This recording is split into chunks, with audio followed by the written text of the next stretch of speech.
ये बेल है जिसे उसका बड़ा भाई जेन बुरी तरह पीट रहा था, सिर्फ इसलिए क्योंकि उसके पास कोई डिवाइन वेपन नहीं था।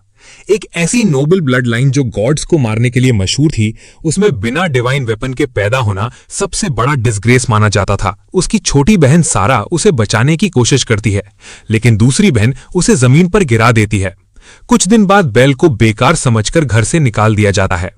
लेकिन वीक हीरो की कहानियां इतनी आसानी से खत्म नहीं होती। एक दिन बेल फाइनली वापस लौटता है और सीधा सारा के रूम में जाता है, वही बहन जिसने उसकी हेल्प करने की कोशिश की थी।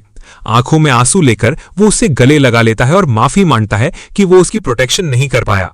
सारा पूरी तरह कंफ्यूज थी, उसे समझ ही नहीं आ रहा था कि क्या हो रहा है। तभी जेन रूम में एंट्री लेता है, चेहरे पर एरोगेंट स्मग के साथ, हमेशा की तरफ फाइट ढूंढते हुए।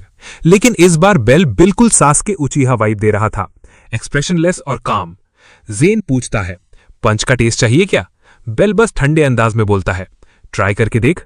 गोजो सतोरू का बजट वर्जन चैलेंज फील करता है और सीधा अटैक कर देता है, लेकिन बेल उससे भी ज्यादा फास्ट निकलता है और पहला पंच वही मार देता है। जेन गुस्से में उठता है और तुरंत अपना डिवाइन वेपन समन कर लेता है, जबकि बेल के पास कुछ भी नहीं दिखता।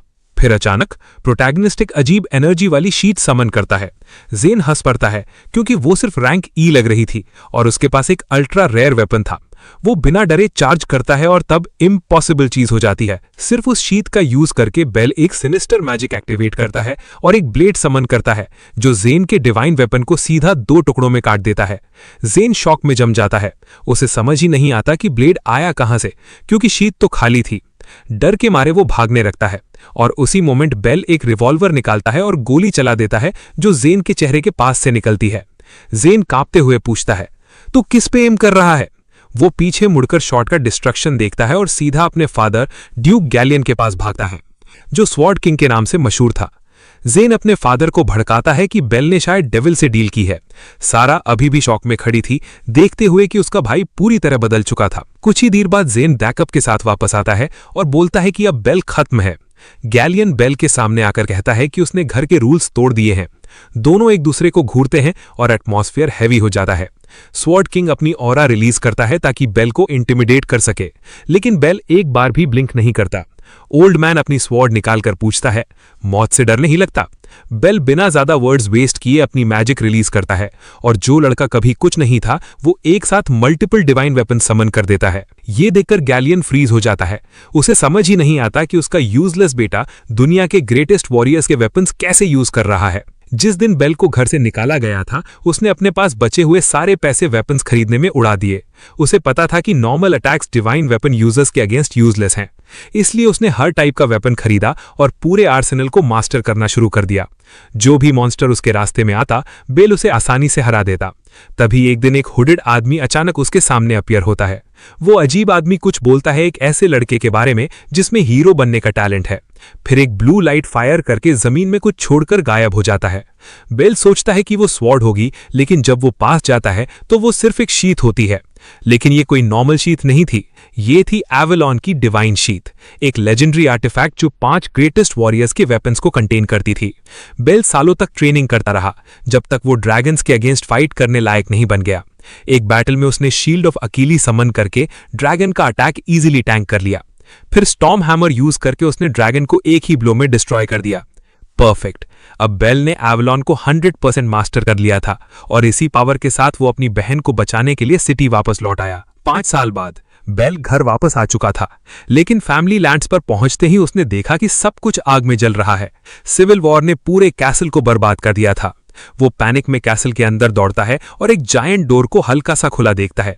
जैसे ही वो अंदर जाता है, उसकी सांसें रुक जाती हैं। जमीन पर खून से लिपटी हुई सारा की बॉडी पड़ी थी। बेल घबराकर उसे उठाता है, लेकिन वो रिस्पॉन्ड नहीं करता। उस मोमेंट बेल एक ऐसी स्क्रीम निकालता है जो सिर्फ उस इंसान की हो सकती है जिसने सालों तक ट्रेनिंग की हो, सिर्फ एंड में लेट पहुंचने के लिए।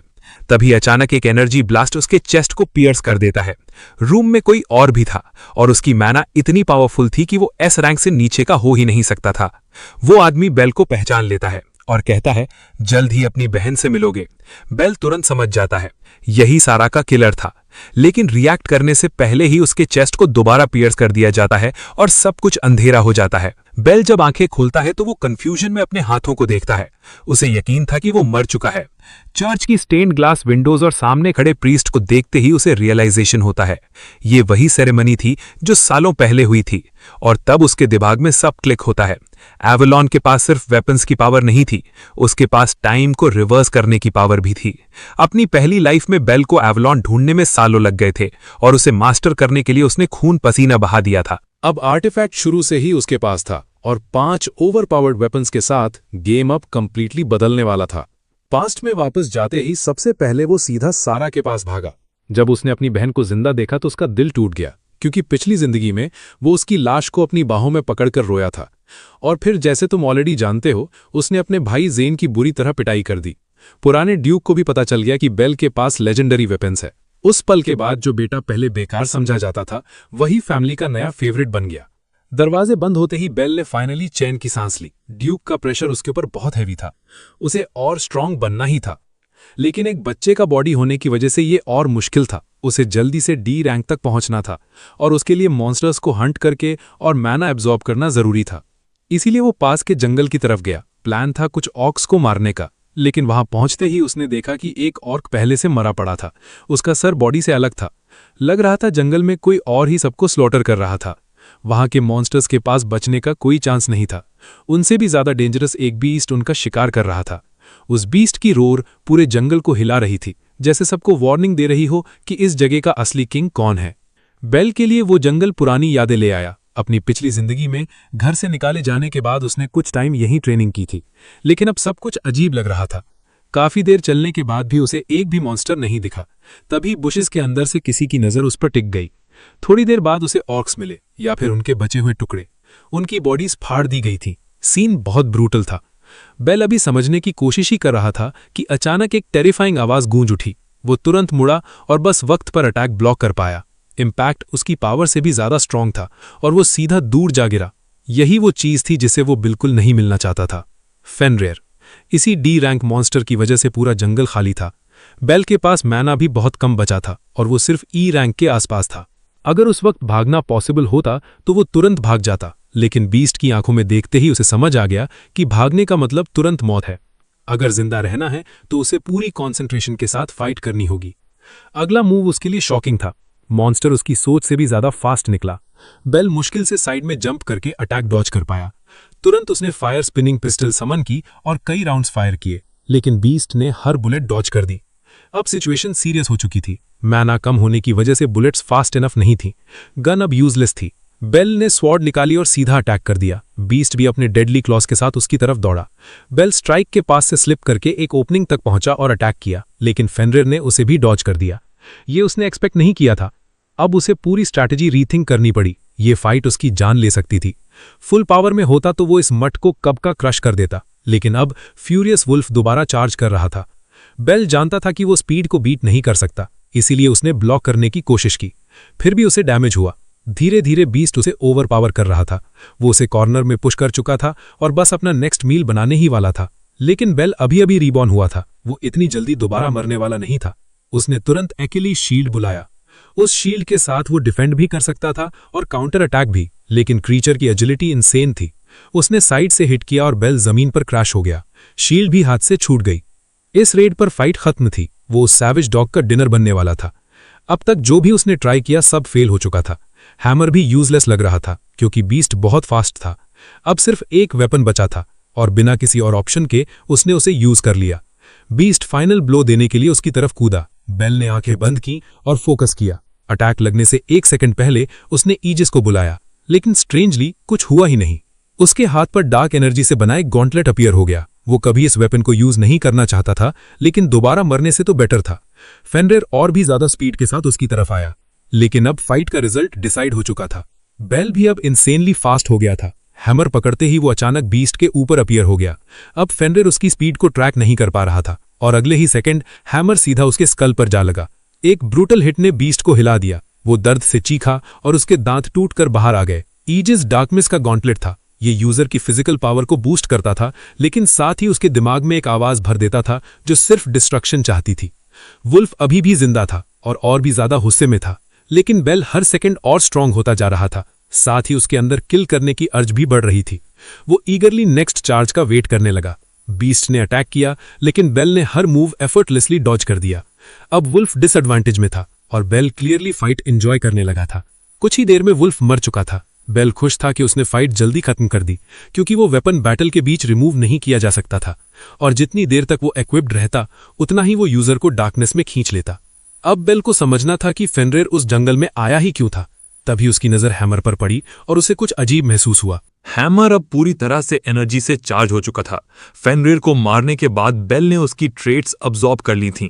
स्ट्रॉन्ग मॉन्स्टर्स को हराना वीक मॉन्स्टर्स को फार्म करने से कहीं ज्यादा यूजफुल था, और बेल अब इस पावर को टेस्ट करने के लिए एक्साइटेड था। थोड़ी देर बाद कैसल के गार्डन में सारा पूरी दोपहर एक ट्री के नीचे कुछ बना रही थी। आखिरकार उसका फ्लावर क्राउन तैयार हो गया। वो होप कर रही थी कि बेल को ये पसंद आएगा, लेकिन तभी किसी ने उसके हाथों से क्राउन खींच लिया। एक लड़की उसका मजाक उड़ाते हुए बोली कि ये कितना अगली है और बिल्कुल उस गंदी लड़की जैसा है जिसने इसे बनाया। वो नेस्टी लड़की जेसिका थी। उसने स्पेंसर से पूछा कि उससे क्या लगता है। स्ट्रेंज लुकिंग लड़का तुरंत उसकी बात से अग्री कर गया। वो बस जेसिका का चमचा था। जेसिका ने फ्लावर क्राउन हवा में उछाल दिया और स्पेंसर ने अपनी विप से उसे टुकड़े टुकड़े कर दिया। सारा को बहुत बुरा लगा, लेकिन वो कुछ नहीं कर सकती थी। जेसिका बोर हो रही थी और उसे एंटरटेनमेंट चाहिए था। डिवाइन वेपन हाथ में लेकर उसने सारा को अपने साथ आने को कहा। अब वो अपनी एम प्रैक्टिस करने वाली थी। उसने सीधा सारा पर फायर कर दिया और सारा डर के मारे वहीं जम गई। लेकिन तभी बेल बीच में आ गया और उसने अपनी शीट से अटैक ब्लॉक कर दिया। उसने कहा कि जेसिका की जगह अब वो उसके साथ खेलेगा। सारा शॉक में थी। उसे तो पता भी नहीं चला बेल कब आया। बेल ने कैजुअली कहा कि वैसे भी उसे अपने डिवाइन आर्मामेंट को टेस्ट करने का रीजन चाहिए था। जेसिका को समझ ही नहीं आ रहा था कि वो क्या देख रही है। उसके हिसाब से किसी लोली मट की इतनी हिम्मत नहीं हो सकती कि वो उसके रास्ते में आए। बेल ने पहले सारा को काम किया और प्रॉमिस किया कि अब वो सेफ है। फिर उसने सामने खड़ी स्पॉइल्ड ब्रैट की तरफ देखा। स्पेंसर आगे बढ़ा और थ्रेटनिंग एक्ट करने लगा। बेल ऑलरेडी जानता था कि वो बेसिकली जेसिका का सर्वेंट है, इसीलिए उसने प्राउडली खुद को ड्यूक का बेटा बताया। लेकिन स्पेंसर ने कॉन्क्यूबाइन के बच्चे को रिस्पेक्ट देने से मना कर दिया। ये बात बेल को इरिटेट कर गई, जबकि जेसिका उसका मजाक उड़ा रही थी। उसका कहना था कि बेल ने सिर्फ लक की वजह से जेन को हरा दिया था। उन दोनों को लगता था कि जेन बस केयरलेस हो गया होगा, और क्योंकि बेल सिर्फ शीथ यूज कर रहा था उन्होंने उसे सबसे वीक समझा। बेल ने आंखें बंद की और जेसिका से कहा कि ध्यान से देखो, अभी उसे पता चल जाएगा कि ये लक था या स्किल। जेसिका इस आंसर के लिए रेडी नहीं थी। थोड़ा अनईजी होकर उसने स्पेंसर को ऑर्डर दिया कि वो इस ट्रैश को तुरंत क्रश कर दे। स्पेंसर भी बहुत खुश था ये करने के लिए। उसकी विप जहां टच करती वहां सब आइस में बदल जाता। बेल बिल्कुल इंप्रेस नहीं हुआ। स्पेंसर एक डी रैंक पैलेडिन था और उसका डिवाइन आर्मामेंट एक आइस विप थी। पेपर पर देखा जाए तो वो बेल से काफी स्ट्रांग था, क्योंकि बेल सिर्फ ई रैंक का था, लेकिन बेल था। स्पेंसर बोस्ट करने लगा कि पहले वो बेल की लेग्स फ्रीज करेगा, फिर आर्म्स और बॉडी जब तक वो हिल भी ना सके, और आखिर में उसके फेस को विप से क्रश कर देगा। बेल ने उसकी बात काट दी और बेसिकली याद दिलाया कि वो सिर्फ एक साइड कैरेक्टर है। स्पेंसर गुस्से में बोला कि उसे अंडर एस्टिमेट मत करो। फिर उसने विप स्विंग की, रेडी था बेल को आइस पॉप बनाने के लिए, लेकिन बेल ने इजीली डॉज कर दिया। जेसिका को यकीन ही नहीं हुआ। स्पेंसर एक डिसेंट डी रैंक पैलेडिन था, लेकिन बेल के लिए वो कुछ खास नहीं था। पिछली जिंदगी की ट्रेनिंग के बाद ये फाइट उसे बच्चों का गेम लग रही थी। सारा भी अमेज थी। उसका भाई लिटरली डांस करता हुआ लग रहा था। दूसरी तरफ स्पेंसर और ज्यादा इरिटेट हो गया और बोला कि बेल सिर्फ भाग रहा है। तो बेल ने डिसाइड किया कि अब वो प्रूव करेगा कि वो भाग नहीं रहा है। उसने कहा कि अब से वो एक भी अटैक डॉज नहीं करेगा। इस कॉन्फिडेंस ने सबको शॉक कर दिया। बेल देखना चाहता था कि इतनी बड़ी बड़ी बातें करने वाला सच में कुछ कर भी सकता है या नहीं। स्पेंसर उसकी बात में आ गया और सीधा रश कर दिया। इस बार उसने कसम खाई कि वो बेल को कंप्लीटली फ्रीज कर देगा। विप बार बार बेल पर लग रही थी, जबकि बेल बस हाथ फैलाकर खड़ा था। सारा पैनिक कर गई। आखिर आइस स्प्रेड होने लगी। बेल के आर्म्स और लेग्स फ्रीज हो गए। जैसे ही बेल मूव नहीं कर पाया, स्पेंसर उसके फेस पर फाइनल अटैक करने के लिए रेडी हो गया। तब बेल ने कामली पूछा, बस इतना ही कर सकता है? अगर हां तो अब मेरी टर्न है। ये वर्ड सुनते ही स्पेंसर एक सेकंड के लिए रुक गया, और उसी मोमेंट बेल ने रैग्नरिक को कॉल किया। उसकी वेस्ट पर लगी शीथ ग्लो करने लगी और उसके हाथ में एक गन अपीयर हो गई। स्पेंसर को यकीन ही नहीं हुआ कि बेल के पास सेकंड डिवाइन वेपन भी है। बेल ने अपना मैना रिलीज किया और आइस तोड़ दी। गन से फ्लेम्स निकलने लगी और अगले ही सेकंड वो कंप्लीटली फ्री हो गया। जेसिका शॉक में थी। 2 डिवाइन आर्मामेंट्स ही इनफ शॉकिंग थे, लेकिन दोनों को इतनी मास्टरी के साथ यूज करना और भी इम्पॉसिबल लग रहा था। अब उनकी एरोगेंस को पनिश करने का टाइम आ गया था। बेल ने ब्लेजिंग बुलेट स्पेंसर पर फायर की। स्पेंसर को तुरंत समझ में आ गया कि वो डेंजर में है। उसने अपनी आइस व्हिप से खुद को प्रोटेक्ट करने की कोशिश की और पूरी बॉडी को फ्रॉस्ट की लेयर से कवर कर लिया, सोचते हुए कि ये फ्लेम्स रोक देगी। लेकिन बेल बेटर जानता था, फ्लेम्स रुकने वाली नहीं थी। बुलेट सीधा आइस को तोड़ते हुए अंदर घुस गई। स्पेंसर सिर्फ हॉरर में देख सकता था।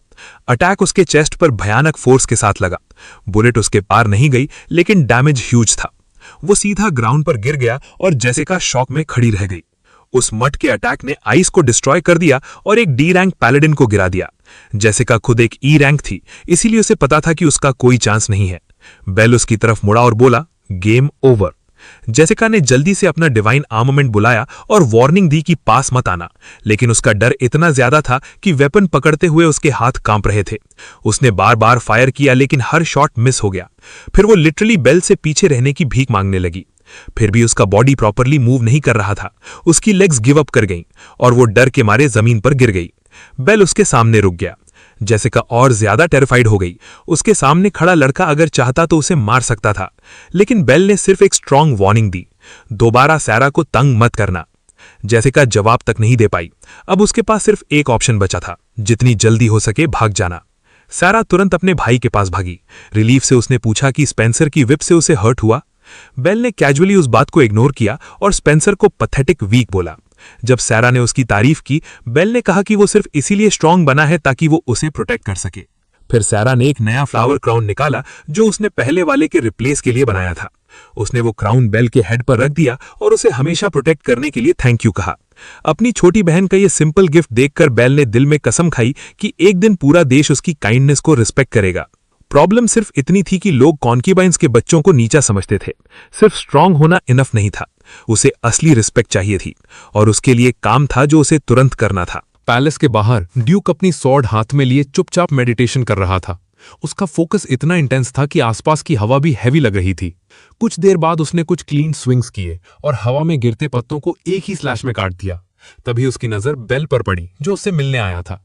ड्यूक ने पूछा, क्या चाहिए तुम्हें? बेल ने जवाब दिया कि वो परमिशन मांगने आया है। क्यूरियस होकर ड्यूक ने पूछा, किस बात की परमिशन? जवाब देने से पहले बेल एक घुटने पर बैठ गया। उस लेवल का रिस्पेक्ट देकर ड्यूक भी थोड़ा इंटरेस्टेड हो गया।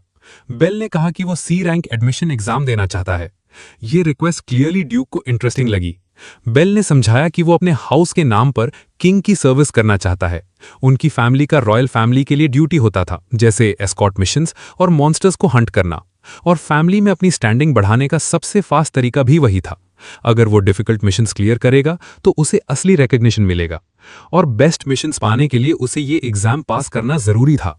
ड्यूक को समझ आ गया कि बेल अपने गोल्स को लेकर सीरियस है, लेकिन उसने कहा कि अभी बहुत जल्दी है।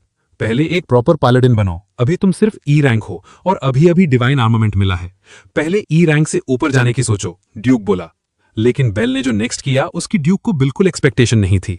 बेल ने एक फैंग निकाला और पूछा, अगर ये हो तो? ड्यूक ने उस फैंग को तुरंत पहचान लिया। फेनरिर का फैंग। उसने तुरंत पूछा कि बेल को ये कहां से मिला। बेल ने बिना कुछ कहे अपना एक डिवाइन वेपन दिखा दिया। हैमर के अराउंड हैवी लाइटनिंग क्रैकल कर रही थी।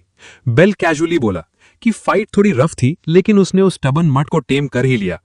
हैमर के आसपास लाइटनिंग देखते ही ड्यूक को समझ आ गया कि बेल अब एट्रीब्यूट्स यूज कर सकता है, और उसने एक डी रैंक बीस्ट को हरा भी दिया था। बस इतना इनफ था। बेल ने सी रैंक एग्जाम देने का हक अर्न कर लिया था। ड्यूक मान गया, लेकिन एक कंडीशन के साथ, ड्यूचे की बेइज्जती मत करना। फुल कॉन्फिडेंस के साथ बेल ने थैंक यू बोला और प्रॉमिस किया कि वो कभी डिस्ग्रेस नहीं करेगा। एग्जाम साइट पर पहुंचते ही उसने एप्लीकेंट्स की एक ह्यूज क्राउड देखी। ये टेस्ट एक जाइंट वॉल की तरह था जिसे ज्यादा लोग कभी क्रॉस नहीं कर पाते थे, और नेचुरली एक छोटे बच्चे को देखकर सबका अटेंशन उस पर चला गया, क्योंकि बाकी सब अडल्ट्स थे और बेल अभी भी एक किड लग रहा था। फिर भी बेल सीधा फ्रंट डेस्क तक गया। अटेंडेंट ने पूछा वो कौन है और क्या उसका फादर साथ में आया है, लेकिन जब बेल ने कहा कि वो खुद एग्जाम देने आया है तो वो शॉक हो गई। उसने कहा, बड़े हो जाओ फिर आना। बेल ने सीधा जवाब दिया, मुझे बच्चा समझकर ट्रीट मत कीजिए, मैं भी एक पैलेडिन हूं। तभी एक लड़का वहां आया और बोला, एक्टिंग बंद करो, एक छोटे बच्चे की यहां कोई जगह नहीं है, चुपचाप घर जाओ। बेल को समझ नहीं आ रहा था कि इस बंदे को प्रॉब्लम क्या है, लेकिन वो पहले से ही इरिटेटिंग लग रहा था। बाकी लोग उसे अच्छी तरह जानते थे। उसका नाम लेनेक्स था। उसकी विंड स्वॉर्ड हर स्वीड के साथ 8 स्लैशेस रिलीज करती थी। पावर फ्लैशी थी और उसके ऑलरेडी काफी फैंस भी थे।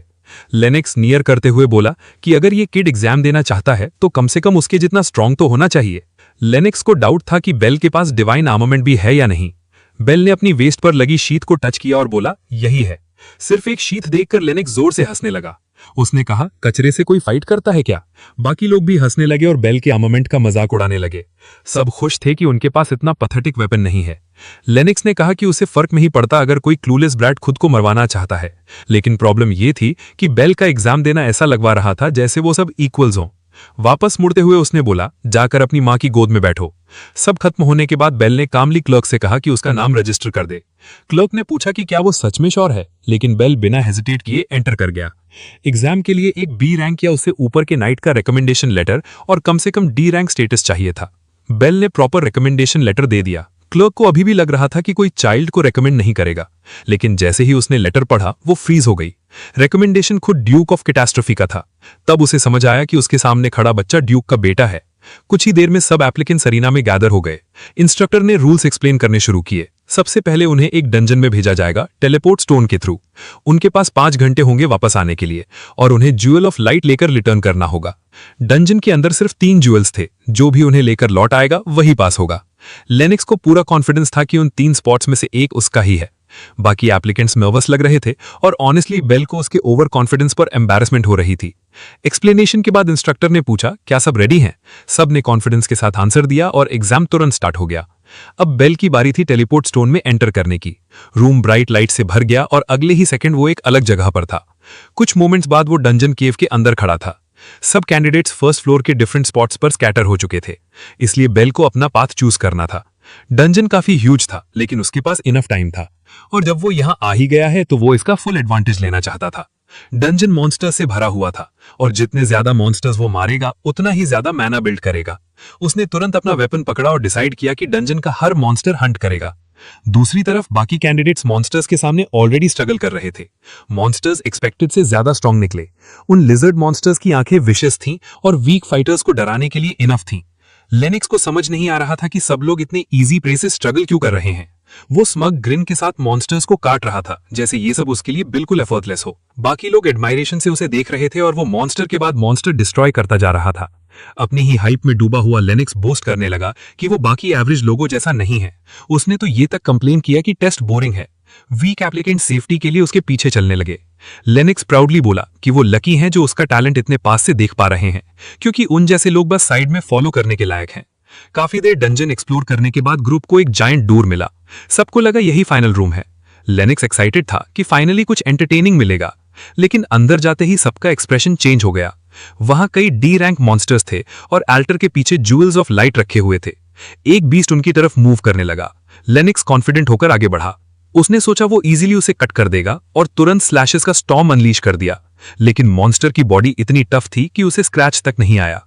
अगला सेकंड मॉन्स्टर ने काउंटर अटैक कर दिया। डंजन में पहली बार लेनेक्स डिफेंसिव हो गया। अटैक ने उसका बैलेंस बिगाड़ दिया और वो शॉक में था कि उसके अटैक्स का कोई इफेक्ट ही नहीं हुआ। बाकी लोग भी बिलीव नहीं कर पा रहे थे। फिर पैनिक शुरू हो गया क्योंकि बाकी मॉन्स्टर्स भी उनकी तरफ मुड़ गए। क्लवा वाला बंदा जिंदा रहने के लिए डेस्परेटली फाइट कर रहा था। उसने एक सॉलिड हिट मारा और तुरंत समझ गया कि नॉर्मल फिजिकल अटैक्स यूजलेस हैं। साथ ही एक वुमन फ्लाइंग मॉन्स्टर के अगेंस्ट मुश्किल से सर्वाइव कर रही थी। वो क्रीचर बिना पास आए ब्लेड जैसे फेदर्स फायर कर सकता था। अब लेनेक्स को फाइनली समझ आया कि ये फाइनल स्टेज कितनी ब्रूटल थी। हर मॉन्स्टर स्पेसिफिकली किसी न किसी डिवाइन पावर को रेजिस्ट करने के लिए बना हुआ लग रहा था, और जिस स्टिच्ड क्रीचर का वो सामना कर रहा था उसके अगेंस्ट वो कंप्लीटली हेल्पलेस था। फियर से फ्रीज होकर उसने आंखें बंद कर ली और अपने एंड का वेट करने लगा, लेकिन मॉन्स्टर अटैक करता उससे पहले ही वो डिस्ट्रॉय हो गया। लेनेक्स ने शॉक में आंखें खोली। बेल रिलीफ था। अगर वो थोड़ा लेट आता तो सिचुएशन बहुत बुरी हो जाती। वो तो मजे से मॉन्स्टर्स हंट कर रहा था, लेकिन लेनेक्स ने उसे तुरंत पहचान लिया। ये वही लिटिल ट्रैश है। तभी एक और मॉन्स्टर जो फिजिकल अटैक्स रेजिस्ट करता था सीधा बेल की तरफ दौड़ा। बेल ने तुरंत स्ट्रैटेजी चेंज की। इस एनिमी के लिए सोर्ड सही रहेगी। लेनेक्स शॉक में देख रहा था जब बेल का डिवाइन आर्मामेंट ट्रांसफॉर्म हुआ। बेल ने एक ही ब्लो में क्रीचर को कट डाउन कर दिया। फिर उसने हवा में उड़ते मॉन्स्टर की तरफ देखा। इसके लिए भी परफेक्ट वेपन है, एक ऐसा वेपन जो बार बार फायर कर सकता था। बेल ने फ्लाइंग मॉन्स्टर को बुलेट से छलनी कर दिया और वो वहीं गिर गया। बाकी सब सिर्फ शॉक में देखते रह गए। जिस लड़के की यूजलेस शीट का वो मजाक उड़ा रहे थे, वही एक्चुअली सबसे स्ट्रॉन्गेस्ट निकला। लेनेक्स को समझ ही नहीं आ रहा था कि बेल के पास एक से ज्यादा डिवाइन आर्मामेंट्स कैसे हो सकते हैं, और वो हर एक को इतनी परफेक्शन से कैसे यूज कर रहा था। लेकिन टाइम कम था, इसलिए बेल को रिमेनिंग मॉन्स्टर्स को जल्दी से क्लियर करना था। साइड में खड़ा एरोगेंट नाइट बस शॉक में देख रहा था। उसे यकीन ही नहीं हो रहा था कि एक छोटा सा बच्चा इतना स्ट्रांग हो सकता है। लेकिन बेल बिल्कुल अनफेज था। वो आराम से मॉन्स्टर्स को कट करता गया। जब रूम फाइनली सेफ हो गया तो अब सिर्फ एक काम बचा था, ज्वेल लेना। बेल सीधा ऑल्टर के पास गया और एक ज्वेल उठा लिया। बाकी दो कैंडिडेट्स तुरंत उसके पास भागे और उसकी तारीफ करने लगे, लेकिन उनकी फेक एडमिरेशन सिर्फ बेल को इरिटेट कर रही थी। अगले ही सेकंड उन्होंने अपना असली रंग दिखा दिया।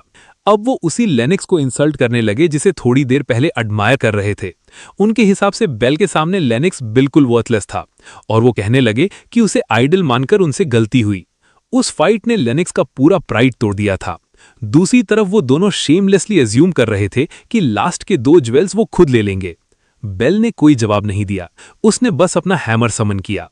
उसके पास ऑलरेडी पास होने के लिए एक ज्वेल था, और अब वो कुछ और ज्यादा इंटरेस्टिंग करने वाला था। एक हैवी स्विंग के साथ उसने पूरा ऑल्टर ही तोड़ दिया। वो दोनों शॉक में फ्रीज हो गए। तुमने क्या किया? वो चीखने लगे। फिर उन्हें रियलाइज हुआ कि बाकी ज्वेल्स भी डिस्ट्रॉय हो चुके हैं। बेल ने अपने हाथ में बचा हुआ लास्ट ज्वेल उठाया और कामली बोला, अगर चाहिए तो मुझसे छीन लो। फिर उन्हें वो यूजलेस पैरासाइट्स कहा जो सिर्फ दूसरों के टैलेंट पर जीते हैं। ऐसे लोग जो किसी को तब तक फॉलो करते हैं जब तक वो यूजफुल हो, और फिर तुरंत उसे डिस्कार्ड कर देते हैं। बेल के नजरिए में ऐसे लोग खुद को नाइट कहने के लायक भी नहीं थे। एक बच्चे से इतनी बुरी तरह इंसल्ट होने के बाद उनका बचा कुचा प्राइड भी टूट गया। उसके बाद बेल वहां से चला गया और उन दोनों को वहीं छोड़ दिया। सरप्राइजिंगली लेनेक्स ने इस लेसन को सीरियसली लिया। उसने अपनी एरोगेंस एक्सेप्ट की, अपनी वीकनेस मानी और बेल को थैंक यू बोला, लेकिन साथ ही प्रॉमिस किया कि वो हमेशा ऐसा वीक नहीं रहेगा। बेल ऑनेस्टली उसकी ऑनेस्टी से सरप्राइज था, और उसकी आंखों में अभी भी जो फाइटिंग स्पिरिट थी उसे देखकर उसने कहा कि वो दोनों फ्यूचर में फिर मिलेंगे। डंजन के बाहर बेल सेलिब्रेट कर रहा था। अब वो ऑफिशियली एक सी रैंक नाइट बन चुका था, और जितने मॉन्स्टर्स उसने डिफीट किए थे उन्होंने उसका माना भी काफी बूस्ट कर दिया था। अब उसे सिर्फ एक चीज चाहिए थी, अपने ही हाउस में रिस्पेक्ट, ताकि वो अपने सिस्टर को प्रोटेक्ट कर सके। यही सोचकर वो ड्यूक के रेजिडेंस वापस गया ताकि गुड न्यूज शेयर कर सके। लेकिन वहां पहुंचते ही उसने देखा कि ड्यूक एक इंपॉर्टेंट मीटिंग में बिजी था।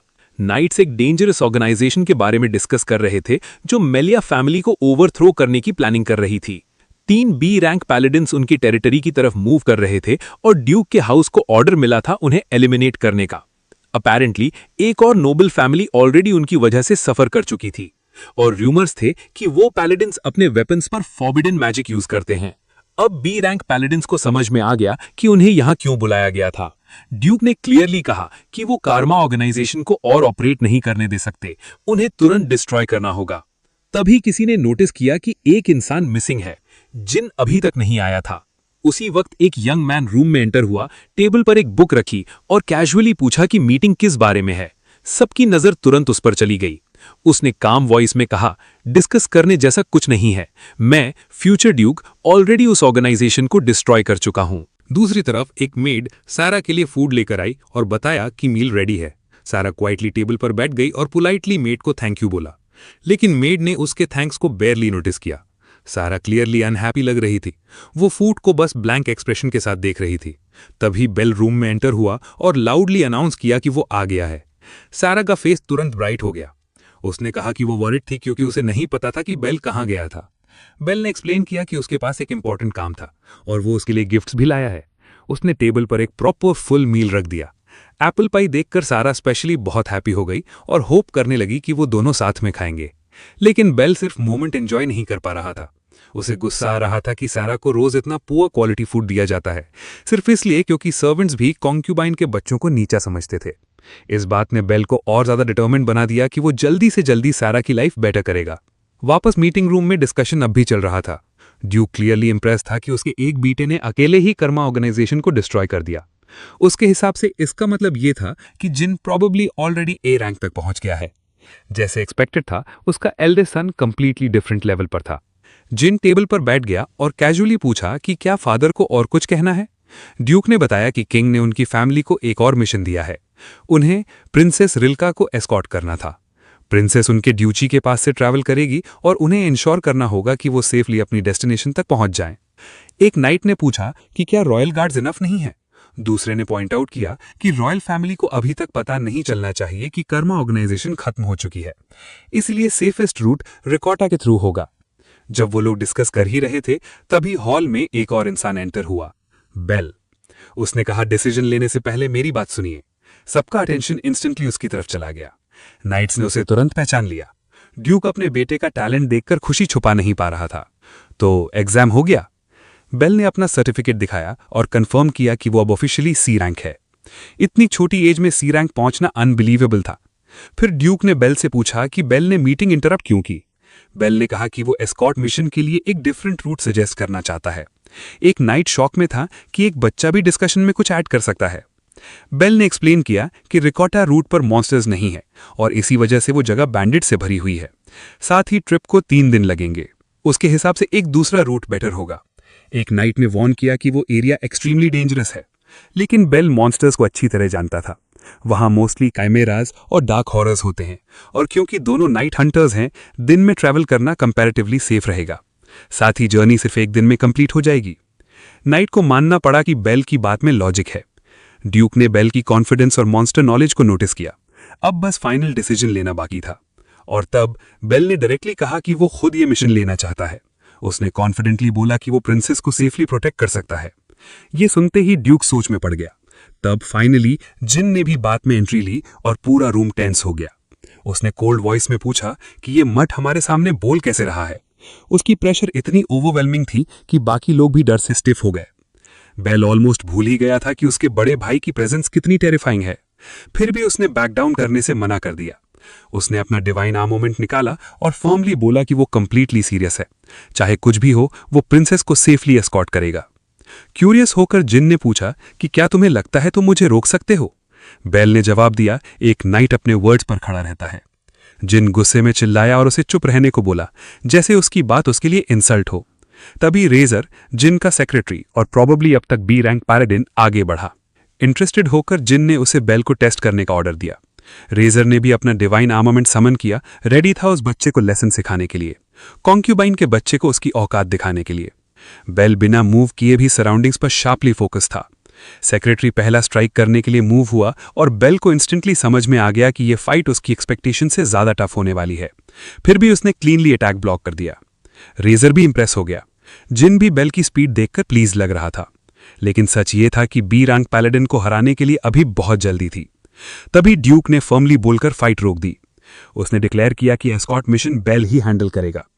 रेजर ने शॉक में पूछा कि क्या ड्यूक सीरियस है, लेकिन ड्यूक ने कहा कि कर्मा ऑर्गेनाइजेशन ऑलरेडी जिन की वजह से खत्म हो चुकी है, तो ये बेल के लिए एक परफेक्ट मिशन होगा। बेल ने रिस्पेक्टफुली बो किया और प्रॉमिस किया कि वो फेल नहीं होगा। जिन बस डार्क स्माइल के साथ उसे देख रहा था, जैसे उसके दिमाग में कुछ और चल रहा हो। बेल का नेक्स्ट स्टॉप रॉयल पैलेस था। वो पहली बार वहां आया था और सीधा गेट की तरफ बढ़ा। गार्ड ने तुरंत उसे रोक दिया और बोला कि वो बस ऐसे अंदर नहीं जा सकता। बेल ने अपना इंट्रोडक्शन दिया, पायलट एंड सर्टिफिकेट दिखाया और एक्सप्लेन किया कि उसे एस्कॉर्ट मिशन असाइन हुआ है। गार्ड्स को बिलीव ही नहीं हो रहा था कि इतना यंग बच्चा ऑलरेडी सी रैंक है, लेकिन आइडेंटिटी कंफर्म होने के बाद उन्होंने उसे अंदर जाने दिया। फिर भी गार्ड्स को डाउट था कि वो प्रिंसेस को प्रोटेक्ट कर पाएगा, लेकिन बेल कंप्लीटली फोकस था। आखिरकार प्रिंसेस की कैरेज आ गई। प्रिंसेस ने बेल को एक बार देखा और मुस्कुराते हुए बोला कि उसका बॉडीगार्ड काफी क्यूट है। फिर उसने पोलाइटली अपोलोजाइज किया और कहा कि शायद उसे उसकी हेल्प की जरूरत ही ना पड़े। दूसरी तरफ एक आदमी अपने थ्रोन पर बैठा पूछ रहा था कि क्या प्रिंसेस ऑलरेडी निकल चुकी है। उसका सर्वेंट बोला कि वो अब तक रास्ते में होगी। कई गार्ड्स के साथ ड्यूक का बेटा भी उसकी एस्कॉर्ट में था। आदमी ने सुना था कि उस लड़के का नाम बेल है और वो अभी सिर्फ एक बच्चा है। उसने सोचा कि लड़का जरूर गिफ्टेड होगा, इसलिए उसने सर्वेंट को केयरफुली काम करने और जरूरत पड़े तो सीक्रेट वेपन यूज करने को कहा। सर्वेंट ने अपने हाथों में ठुपे ब्लेड्स दिखाए और बोला कि उसकी जरूरत नहीं पड़ेगी। उसकी स्पेशलिटी थी लोगों को मार देना, वो भी उन्हें पता चलने से पहले। इसी बीच कैरेज अपना सफर जारी रखे हुए था। अंदर प्रिंसेस, बेल और गार्ड्स बैठे थे। मिशन सिंपल लग रहा था, लेकिन उसकी इंपॉर्टेंस बहुत ज्यादा थी और इसे कंप्लीट करना बेल की सिस्टर की हेल्प करने के लिए जरूरी था। बस एक प्रॉब्लम थी, बेल को लग रहा था कि वो यहाँ बिल्कुल फिट नहीं बैठता। साफ था कि कोई उसे पसंद नहीं करता। थोड़ा पोलाइटली उसने पूछा कि प्रिंसेस ने क्यों कहा था कि उसे उसकी जरूरत नहीं पड़ेगी। प्रिंसेस ने थोड़ी देर रुक कर जवाब दिया कि उसे दूसरों पर डिपेंड करना पसंद नहीं, उसके पास खुद का डिवाइन आर्मामेंट था और वो उतनी हेल्पलेस नहीं थी जितना लोग सोचते थे। बेल तुरंत समझ गया कि प्रिंसेस उसकी एक्सपेक्टेशन से भी ज्यादा प्राइडफुल थी। प्रिंसेस ने फिर से बाहर देखना शुरू कर दिया। शहर में सब कुछ नॉर्मल चल रहा था, पता नहीं क्यों, लेकिन उसे देखकर उसके अंदर कुछ फील हुआ। वो सच में एक्साइटमेंट के साथ सब देख रही थी और बेल को उसका वो साइड अच्छा लगा। लेकिन बेल की नजर उसे अनकंफर्टेबल कर रही थी। बेल ने माफी मांगी और बोला कि वो उसे अपनी सिस्टर की याद दिला रही है, जो शायद ये सब देखकर बिल्कुल ऐसे ही रिएक्ट करती। प्रिंसेस ने पूछा कि क्या वो और उसकी सिस्टर क्लोज हैं। बेल बोला कि हाँ, बहुत क्लोज हैं। वो दोनों हमेशा साथ में गेम्स खेलते थे। सारा अभी छोटी थी, इसलिए उनके गेम्स भी सिंपल होते थे। प्रिंसेस ने एडमिट किया कि उसके बहुत सिबलिंग्स हैं, लेकिन वो उनमें से किसी पर ट्रस्ट नहीं कर सकती। बेल ने गेस किया कि ये सक्सेशन फाइट की वजह से होगा और उसे प्रिंसेस के लिए बुरा लगा। उसने बताया कि उसके घर की सिचुएशन भी कुछ अलग नहीं है। बेल बोला कि उसके सिबलिंग्स उसे और उसकी सिस्टर को बुली करते हैं क्योंकि वो कॉन्क्यूबाइन से पैदा हुए थे और अब जब उनकी मां नहीं रही तो उन्हें प्रोटेक्ट करने वाला भी कोई नहीं बचा। ये सुनकर प्रिंसेस का अटेंशन उसकी तरफ गया। बेल ने बोला कि शायद वो भी ये फीलिंग समझती होगी और अगर चाहे तो उससे बात कर सकती है, लेकिन प्रिंसेस ने तुरंत मना कर दिया। उसने कहा कि वो किसी पर डिपेंड नहीं करेगी, स्पेशली बेल पर तो बिल्कुल नहीं। फिर गुस्से में बोली कि बेल उसकी लाइफ के बारे में कुछ नहीं जानता, इसलिए ऐसे बिहेव करना रूड है। इसी वक्त सिटी वॉल्स के बाहर कोई रोड को देख रहा था। रात होने तक वो लोग शेड्यूल के मुताबिक डेस्टिनेशन पहुंच गए। हालांकि सफर ने प्रिंसेस को थका दिया था। गेट्स खुले और उनका वेलकम हुआ, लेकिन प्रिंसेस को पता ही नहीं था कि सामने खड़ा यंग मैन कौन है। उसने अपना इंट्रोडक्शन पीटर के नाम से दिया और कहा कि वो उस किंगडम का नाइट है। उसने बोला कि उन्हें खुशी है कि प्रिंसेस सेफली पहुंच गई। बेल को नाम फेमिलियर लगा, लेकिन वो याद नहीं कर पा रहा था कहां सुना था। उसे ये भी अजीब लगा कि उन्हें सिटी के बाहर रिसीव किया गया, जबकि एम्बुश करने वाले लोग तैयारी कर रहे थे और प्रिंसेस की एस्कॉर्ट भी वहीं बाहर थी। गार्ड्स काफी थे, लेकिन बेल को फिर भी कुछ गलत लग रहा था। तभी एक डैगर उनकी तरफ उड़ा। बेल समझ गया कि प्रिंसेस खुली जगह पर एक्सपोज्ड है। उसने बिना टाइम वेस्ट किए अपना डिवाइन आर्मामेंट यूज करके प्रिंसेस को शील्ड कर दिया। प्रिंसेस और गार्ड्स दोनों सरप्राइज हो गए। असैसिनेशन अटेम्प्ट शुरू हो चुका था और टारगेट क्लियरली प्रिंसेस थी। और भी डैगर्स उनकी तरफ आए, इतने की सिचुएशन डेंजरस बन गई। पीटर भी आगे आया और अपनी स्वॉर्ड से अटैक्स ब्लॉक करने लगा। उसने डिक्लेयर किया कि प्रिंसेस को कुछ नहीं होगा। बेल ने उसकी फाइटिंग देखकर गेस किया कि पीटर कम से कम लेवल बी का फाइटर है। असैसिन्स अटैक कंप्लीट किए बिना ही रिट्रीट कर गए। पीटर ने अपने नाइट्स को उनके पीछे भेजा और प्रिंसेस को अंदर ले जाने का ऑर्डर दिया। बेल को बाहर ही छोड़ दिया गया जब प्रिंसेस को एस्कॉर्ट करके अंदर ले जाया गया। अंदर जाने से पहले प्रिंसेस ने नर्वस होकर पीछे मुड़कर बेल की तरफ देखा। अंदर पहुंचकर उन्होंने उससे कहा कि अब वो सेफ है, लेकिन प्रिंसेस इंसिस्ट करने लगी कि वो खुद को प्रोटेक्ट कर सकती है। तभी एक नाइट ने प्रॉमिस किया कि वो उसकी गार्ड करेगा और अगले ही सेकंड उसका गला काट दिया गया। प्रिंसेस शॉक में जम गई। फिर उसे सच समझ में आया, ये सब पीटर ने किया था। अब उसे समझ में आया कि असली डेंजर तो शुरू से उसके पास ही खड़ा था। पीटर ने मरे हुए गार्ड को देखा जैसे उसकी डेथ की कोई वैल्यू ही ना हो। प्रिंसेस को समझ नहीं आ रहा था कि अब क्या होगा। पीटर कामली उसकी तरफ बढ़ने लगा। डर की वजह से प्रिंसेस अपना डिवाइन आर्मामेंट भी समन नहीं कर पा रही थी। एक क्रीपी ग्रिन के साथ पीटर ने अपना असली चेहरा दिखा दिया। अब प्रिंसेस को सच में किसी की जरूरत थी जो उसे बचा सके। अचानक विंडो टूट गई और पीटर भी सरप्राइज हो गया। उसके आदमियों में से एक तुरंत गिर गया और जो अंदर आया वो बेल था। बेल ने माफी मांगी कि वो लेट हो गया। वो ब्रोकन विंडो से अंदर आया और प्रिंसेस के सामने खड़ा हो गया। फिर उसने कहा कि बाकी सब वो हैंडल करेगा। पीटर को लगा था कि बाहर वाले गार्ड्स ट्रैप में फंस जाएंगे। उसने कभी इमेजिन नहीं किया था कि बेल उसके सामने खड़ा हो सकता है। तभी बेल को फाइनली याद आ गया कि पीटर असल में कौन है। बेल ने उसे उसके असली नाम से बुलाया, वॉन व्रिगल। पीटर शॉक हो गया कि एक बच्चा उसका सीक्रेट नाम कैसे जानता है। बेल को उसके डिवाइन आर्मामेंट की डिटेल्स तक पता थी। 2 sets powered by 3 thunder dice. इसी पावर से पीटर कई काउंट्स को मार चुका था और एक मार्किस तक को गिरा दिया था। इम्प्रेस्ड और अनईजी होते हुए पीटर ने पूछा कि बेल को ये सब कैसे पता है।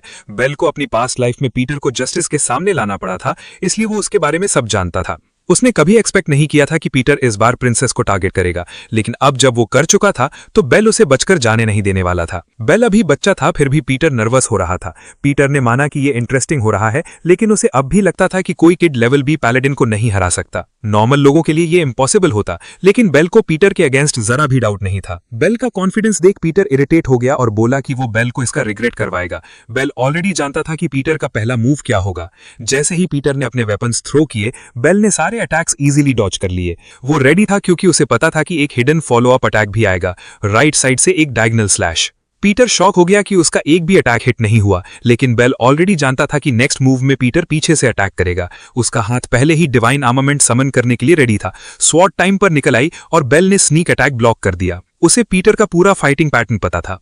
पीटर समझ नहीं पा रहा था कि ये ब्रैट उसकी स्पीड के साथ कैसे कीप अप कर रहा है।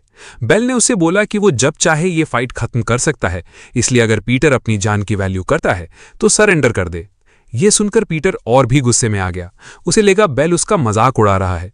गुस्से में उसने कसम खाई कि वो उस लड़के को टुकड़े टुकड़े कर देगा। लेकिन उसका रेज उसे और प्रिडिक्टेबल बना रहा था। वो बार बार अटैक्स कर रहा था, लेकिन हर स्ट्राइक मिस हो रही थी। प्रिंसेस हैरान थी। बेल देखने में छोटा लगता था, लेकिन वो एक डेंजरस किलर को इतनी इजीली हैंडल कर रहा था जैसे कुछ हो ही नहीं। वो पीटर के हर अटैक को शटडाउन कर रहा था। उसे देखते हुए प्रिंसेस को समझ आया कि उसने बेल को कितना गलत जज किया था। तभी उसकी फिंगर में पहनी रिंग ग्लो करने लगी। बेल का पेशेंस खत्म हो गया था। उसने कहा कि अब वो ये फाइट फिनिश करेगा। अगला स्ट्राइक सीधा पीटर पर लगा। पीटर इंजर्ड हो गया और उसे अपनी स्ट्रैटेजी रीथिंक करनी पड़ी। उसने रियलाइज किया कि बेल उसकी हर मूवमेंट रीड कर रहा है, बिल्कुल वैसे ही जैसे उसके बॉस ने वार्न किया था। ये किड या तो अनबिलीवेबल जीनियस था या फिर कुछ और छुपा रहा था। पीटर केयरलेस होने का रिस्क नहीं ले सकता था, इसलिए उसने अपना स्ट्रॉन्गेस्ट ट्रम्प कार्ड यूज करने का डिसाइड किया। बेल ने तुरंत समझ लिया पीटर अपनी लाइट बैरियर एबिलिटी यूज करने वाला है। फिर भी बेल ने कहा कि ये उसे नहीं बचा पाएगी। पीटर ने इसे सिर्फ खोखला एरोगेंस समझा। फिर उसने एक छोटी वायल निकाली। बेल उसे देखते ही टेंस हो गया। उस वायल में ड्रैगन किंग के टीयर्स थे। पीटर ने वायल जमीन पर तोड़ दी और उसका इफेक्ट एक पावरफुल स्टिमुलेंट की तरह एक्टिवेट हो गया। ये एक रेयर आइटम था जो थोड़ी देर के लिए यूजर का माना बूस्ट करता था। पीटर हंसकर बोला कि बेल को अपनी गार्ड डाउन करने का रिग्रेट होगा। उसने फिर से अपने डैगर्स थ्रो किए, लेकिन इस बार वो पहले से बहुत ज्यादा पावरफुल थे। बेल को केयरफुली मूव करना पड़ा क्योंकि ब्लेड्स अब उसे हर तरफ से सराउंड कर रहे थे। वो हवा में रुक गए और बेल को हर साइड से सील कर दिया। पीटर को लगा अब विक्ट्री फाइनली उसकी है, क्योंकि बेल एक लाइट बैरियर के अंदर ट्रैप हो चुका था। फोर्स इतनी स्ट्रांग थी कि बेल हवा में उठ गया। प्रिंसेस अलार्म के साथ ये सब देख रही थी। बेल ने अपना शील्ड यूज करके बाहर निकलने की कोशिश की। उसने सारी पावर बैरियर तोड़ने में डाल दी, लेकिन उससे बनने वाली हवा भी इनफ नहीं थी। और पीटर अभी खत्म नहीं हुआ था। उसके डैगर्स और ब्राइट ग्लो करने लगे। उनमें इलेक्ट्रिसिटी क्रैकल होने लगी। एनर्जी पूरे बैरियर में स्प्रेड हो गई और बेल उसके अंदर पेन से कन्वर्ल्स करने लगा। पीटर बोला कि वो ये सब जल्दी खत्म कर देगा। हाफ कॉन्शियस स्टेट में भी बेल समझ गया कि वो यहां हार नहीं सकता। तभी अचानक एरोज रूम के अक्रॉस उड़े और उन्होंने डैगर्स को हिट किया। बैरियर पूरी तरह शैटर हो गया। तब पीटर को समझ आया क्या हुआ था। प्रिंसेस ने फाइनली अपना डिवाइन आर्मामेंट समन कर लिया था। बेल उसके लिए जान रिस्क कर रहा था और प्रिंसेस ने डिसाइड कर लिया था कि अब वो और फियर में फ्रीज नहीं रहेगी। लेकिन उसकी इंटरफेरेंस ने पीटर को और एंग्री कर दिया। वो प्रिंसेस को फिनिश करने के लिए उसकी तरफ रश किया। प्रिंसेस फिर से फ्रीज हो गई, लेकिन बेल को बस इतनी सी ही हेल्प चाहिए थी। उस मोमेंट पीटर को रियलाइज हुआ कि अब वो डेंजर में है। बेल ने उस पर एक डीप और क्लीन स्ट्राइक मारा। वो अटैक इनफ था उसे डाउन करने के लिए। बेल जीत चुका था। पीटर कोलैप्स हो गया और दोबारा मूव नहीं किया। सांस संभालने के बाद बेल ने पूछा कि क्या प्रिंसेस हर्ट हुई है। प्रिंसेस ने उदासी भरी नजर से उसे देखा, लेकिन कुछ नहीं बोला। वो धीरे से उसके पास आई। उसने बेल के फेस को टच किया और बोला कि रूम में सिर्फ वही इंजर्ड हुआ है। उसने माफी मांगी और कहा कि बेल को उसके सक्सेशन स्ट्रगल में अननेसेसरीली ड्रैग कर दिया गया। बेल ने बोला कि कोई बात नहीं और वो वैसे ही स्ट्रांग है जैसे वो क्लेम करती थी। प्रिंसेस ने आंसर दिया कि वो अपने बॉडीगार्ड जितनी स्ट्रांग है। बेल के लिए ग्रेटफुल होते हुए उसने प्रॉमिस किया कि अगर कभी भी बेल को उसकी जरूरत पड़ी तो वो उसके लिए स्टैंड करेगी। बेल घुटनों पर बैठ गया और प्रिंसेस को थैंक यू किया। प्रिंसेस उसे क्लियर एडमिरेशन के साथ देख रही थी। फिर उसने अपनी फिंगर से रिंग निकाली और बेल को फ्रेंडशिप और ग्रैटिट्यूड के साइन के रूप में दे दी। बेल एग्जैक्टली जानता था कि ये क्या है। वो रिंग कोई ऑर्डिनरी गिफ्ट नहीं थी। फाइनली मिशन खत्म हो गया था और कोई नहीं मरा था। घर लौटने के बाद बेल को ड्यूक के सामने बुलाया गया। ड्यूक ने एस्कॉर्ट मिशन की पूरी रिपोर्ट सुनाई। बेल ने कहा कि मिशन सक्सेसफुली कंप्लीट हो गया, लेकिन ड्यूक समझ गया था कि कहानी में और भी कुछ है। बेल के हाथ में सोलोमन की रिंग थी, जो प्रिंसेस ने ट्रस्ट के प्रूफ के रूप में दी थी। वो रॉयल फैमिली के ट्रेजर्स में से एक थी, एक पावरफुल माना आर्टिफैक्ट। ड्यूक को यकीन ही नहीं हुआ कि बेल को इतनी वैल्यूबल चीज मिली है, और अब बेल पहले से भी ज्यादा इंप्रेसिव लग रहा था। ड्यूक अपनी खुशी छुपा नहीं पाया। उसने बेल को बताया कि उसे तुरंत एथेंस अकेडमी में एनरोल किया जाएगा। बेल ने यह बिल्कुल एक्सपेक्ट नहीं किया था। एथेंस एक एलीट अकेडमी थी पैलेडिन्स के लिए, जो मोस्टली नोबल्स के लिए रिजर्व थी। बेल के family members usually private tutors से पढ़ते थे। ट्रेडिशन के मुताबिक सिर्फ वही लोग वहां भेजे जाते थे जिनमें हाउस का एयर बनने का चांस हो। इसका मतलब था कि अब बेल ऑफिशियली एयर रेस का पार्ट बन चुका था। ड्यूक ने उससे ऑर्डर दिया कि वो क्लासेस स्टार्ट होने की न्यूज़ मिलने तक ट्रेनिंग कंटिन्यू रखे। लेकिन बेल को अभी भी कुछ कहना था। उसके फादर ने पूछा क्या बात है। बेल उसके सामने फर्मली खड़ा रहा। उसने एक रिक्वेस्ट की। फिर डोर्स खुले और बेल ऑलरेडी हॉल के बाहर अपनी सिस्टर के साथ था, जो एक्साइटमेंट से भरी हुई थी। उसे यकीन ही नहीं हो रहा था कि ये सच में उसका नया रूम है। बेड भी पहले से बहुत ज़्यादा कंफर्टेबल था। ड्यूक ने खुद अप्रूव किया था कि उन्हें मेन हाउस में शिफ्ट किया जाए ताकि लोग उनके साथ ज़्यादा रिस्पेक्ट से बिहेव करें। उसकी सिस्टर एक्साइटमेंट कंट्रोल ही नहीं कर पा रही थी। फिर उसने नोटिस किया कि बेल के हाथ पर एक छोटा कट है। बेल ने बताया कि लास्ट मिशन में उसे चोट लग गई थी। ये सुनकर वो थोड़ी वरिड हुई, लेकिन ज्यादा देर तक नहीं। दोनों फिर से गेम्स खेलने लगे और उससे बेल का मूड भी बेटर हो गया। अब से सायरा सेफ रहेगी और उसका ख्याल रखा जाएगा। अब बेल को अपने फ्यूचर के बारे में सोचना था। 5 साल बाद एक डिजास्टर आने वाला था। उसकी सिस्टर फिर से डेंजर में पड़ सकती थी, इसलिए उसे आंसर्स चाहिए थे और उस इंसान को ढूंढना था जिसने सब कॉज किया था। और ये सब करने के लिए उसे अपने फैमिली का हेयर बनना ही पड़ेगा। बाद में जिन का एक सर्वेंट रिपोर्ट देने आया और परमिशन का वेट करने लगा। जिन अपनी पेंटिंग से नजर तक नहीं हटा रहा था। पेंटिंग पर फोकस रखते हुए ही उसने सर्वेंट की बात सुनी। सर्वेंट ने रिपोर्ट दिया कि इलेजिटिमेट ब्रदर को अथीना एकेडमी भेजा जाएगा। जिन के बाद अब तक कोई वहां नहीं गया था, इसलिए सर्वेंट को लगा कि उन्हें बेल को अभी खत्म कर देना चाहिए, लेकिन जिन इंटरेस्टेड नहीं था। उसने फाइनली पेंटिंग साइड में रखी और बोला कि फिलहाल उसका ब्रदर कोई थ्रेट नहीं है, बल्कि बेल का स्ट्रॉन्गर होना उसके लिए बेनिफिशियल होगा। जिन को एक और चीज ज्यादा पसंद थी। सर्वेंट कंफ्यूज हो गया। तब जिन ने अपनी ट्विस्टेड नेचर दिखाई। उसने कहा कि उसे लोगों को तब क्रश करना पसंद है जब वो फुली ग्रो हो जाएं, ताकि सब कुछ एग्जैक्टली उसकी मर्जी के हिसाब से हो। ये सुनने के बाद भी सर्वेंट को लगा कि ये डेंजरस है। बेल के पास ऑलरेडी कई डिवाइन वेपन्स थे और उसने एक लेवल बी पैलेडिन को हरा दिया था। सिर्फ सेफ्टी के लिए सर्वेंट को लगा कि अभी अटैक कर देना चाहिए। उस वक्त बेल बाहर ट्रेनिंग कर रहा था। अकेडमी ज्वाइन करने से पहले वो अपनी स्पेशल एबिलिटीज को और शार्प बनाना चाहता था। प्रॉब्लम ये थी कि उसके लिए उसे बहुत सारे मॉन्स्टर्स हंट करने पड़ते। तभी उसने अपनी स्वॉर्ड के रिफ्लेक्शन में जिन के सर्वेंट को अपनी तरफ आते देखा और इंस्टेंटली गार्ड अप कर लिया। वो आदमी पोलाइटली पास आया। ये बेल के लिए सबसे अनएक्सपेक्टेड चीज थी, क्योंकि वो क्लियरली ऑपोजिट साइड का बंदा था। बेल जानता था कि वो किसकी सर्विस करता है, इसलिए उसने पूछा कि वो यहां क्यों आया है। सर्वेंट ने बोला कि वो पहली वाली इंसिडेंट के लिए अपोलोजाइज करने आया है। ड्यूक के एक बेटे पर ब्लेड पॉइंट करना डिसरिस्पेक्टफुल था। एक सेकंड के लिए बेल को लगा कि शायद ये आदमी एक्चुअली डिसेंट है। उसने कहा कि उस बात को ज्यादा मत सोचो। सर्वेंट ने अंडरस्टैंडिंग के लिए थैंक्स कहा, फिर बोला कि एक और बात है। बेल ने अपनी स्वॉर्ड हाथ में ही रखी। सर्वेंट ने पूछा कि क्या वो मॉन्स्टर सब्जुगेशन मिशन ज्वाइन करना चाहेगा। ये ऑफर काफी स्ट्रेंज लग रहा था। उसने एक्सप्लेन किया कि जिन और बाकी पैलेडिन्स किसी और काम में बिजी हैं। बेल की स्किल्स देखने के बाद वो उसकी ग्रोथ में हेल्प करना चाहता था। इनविटेशन सस्पिशियस लग रही थी।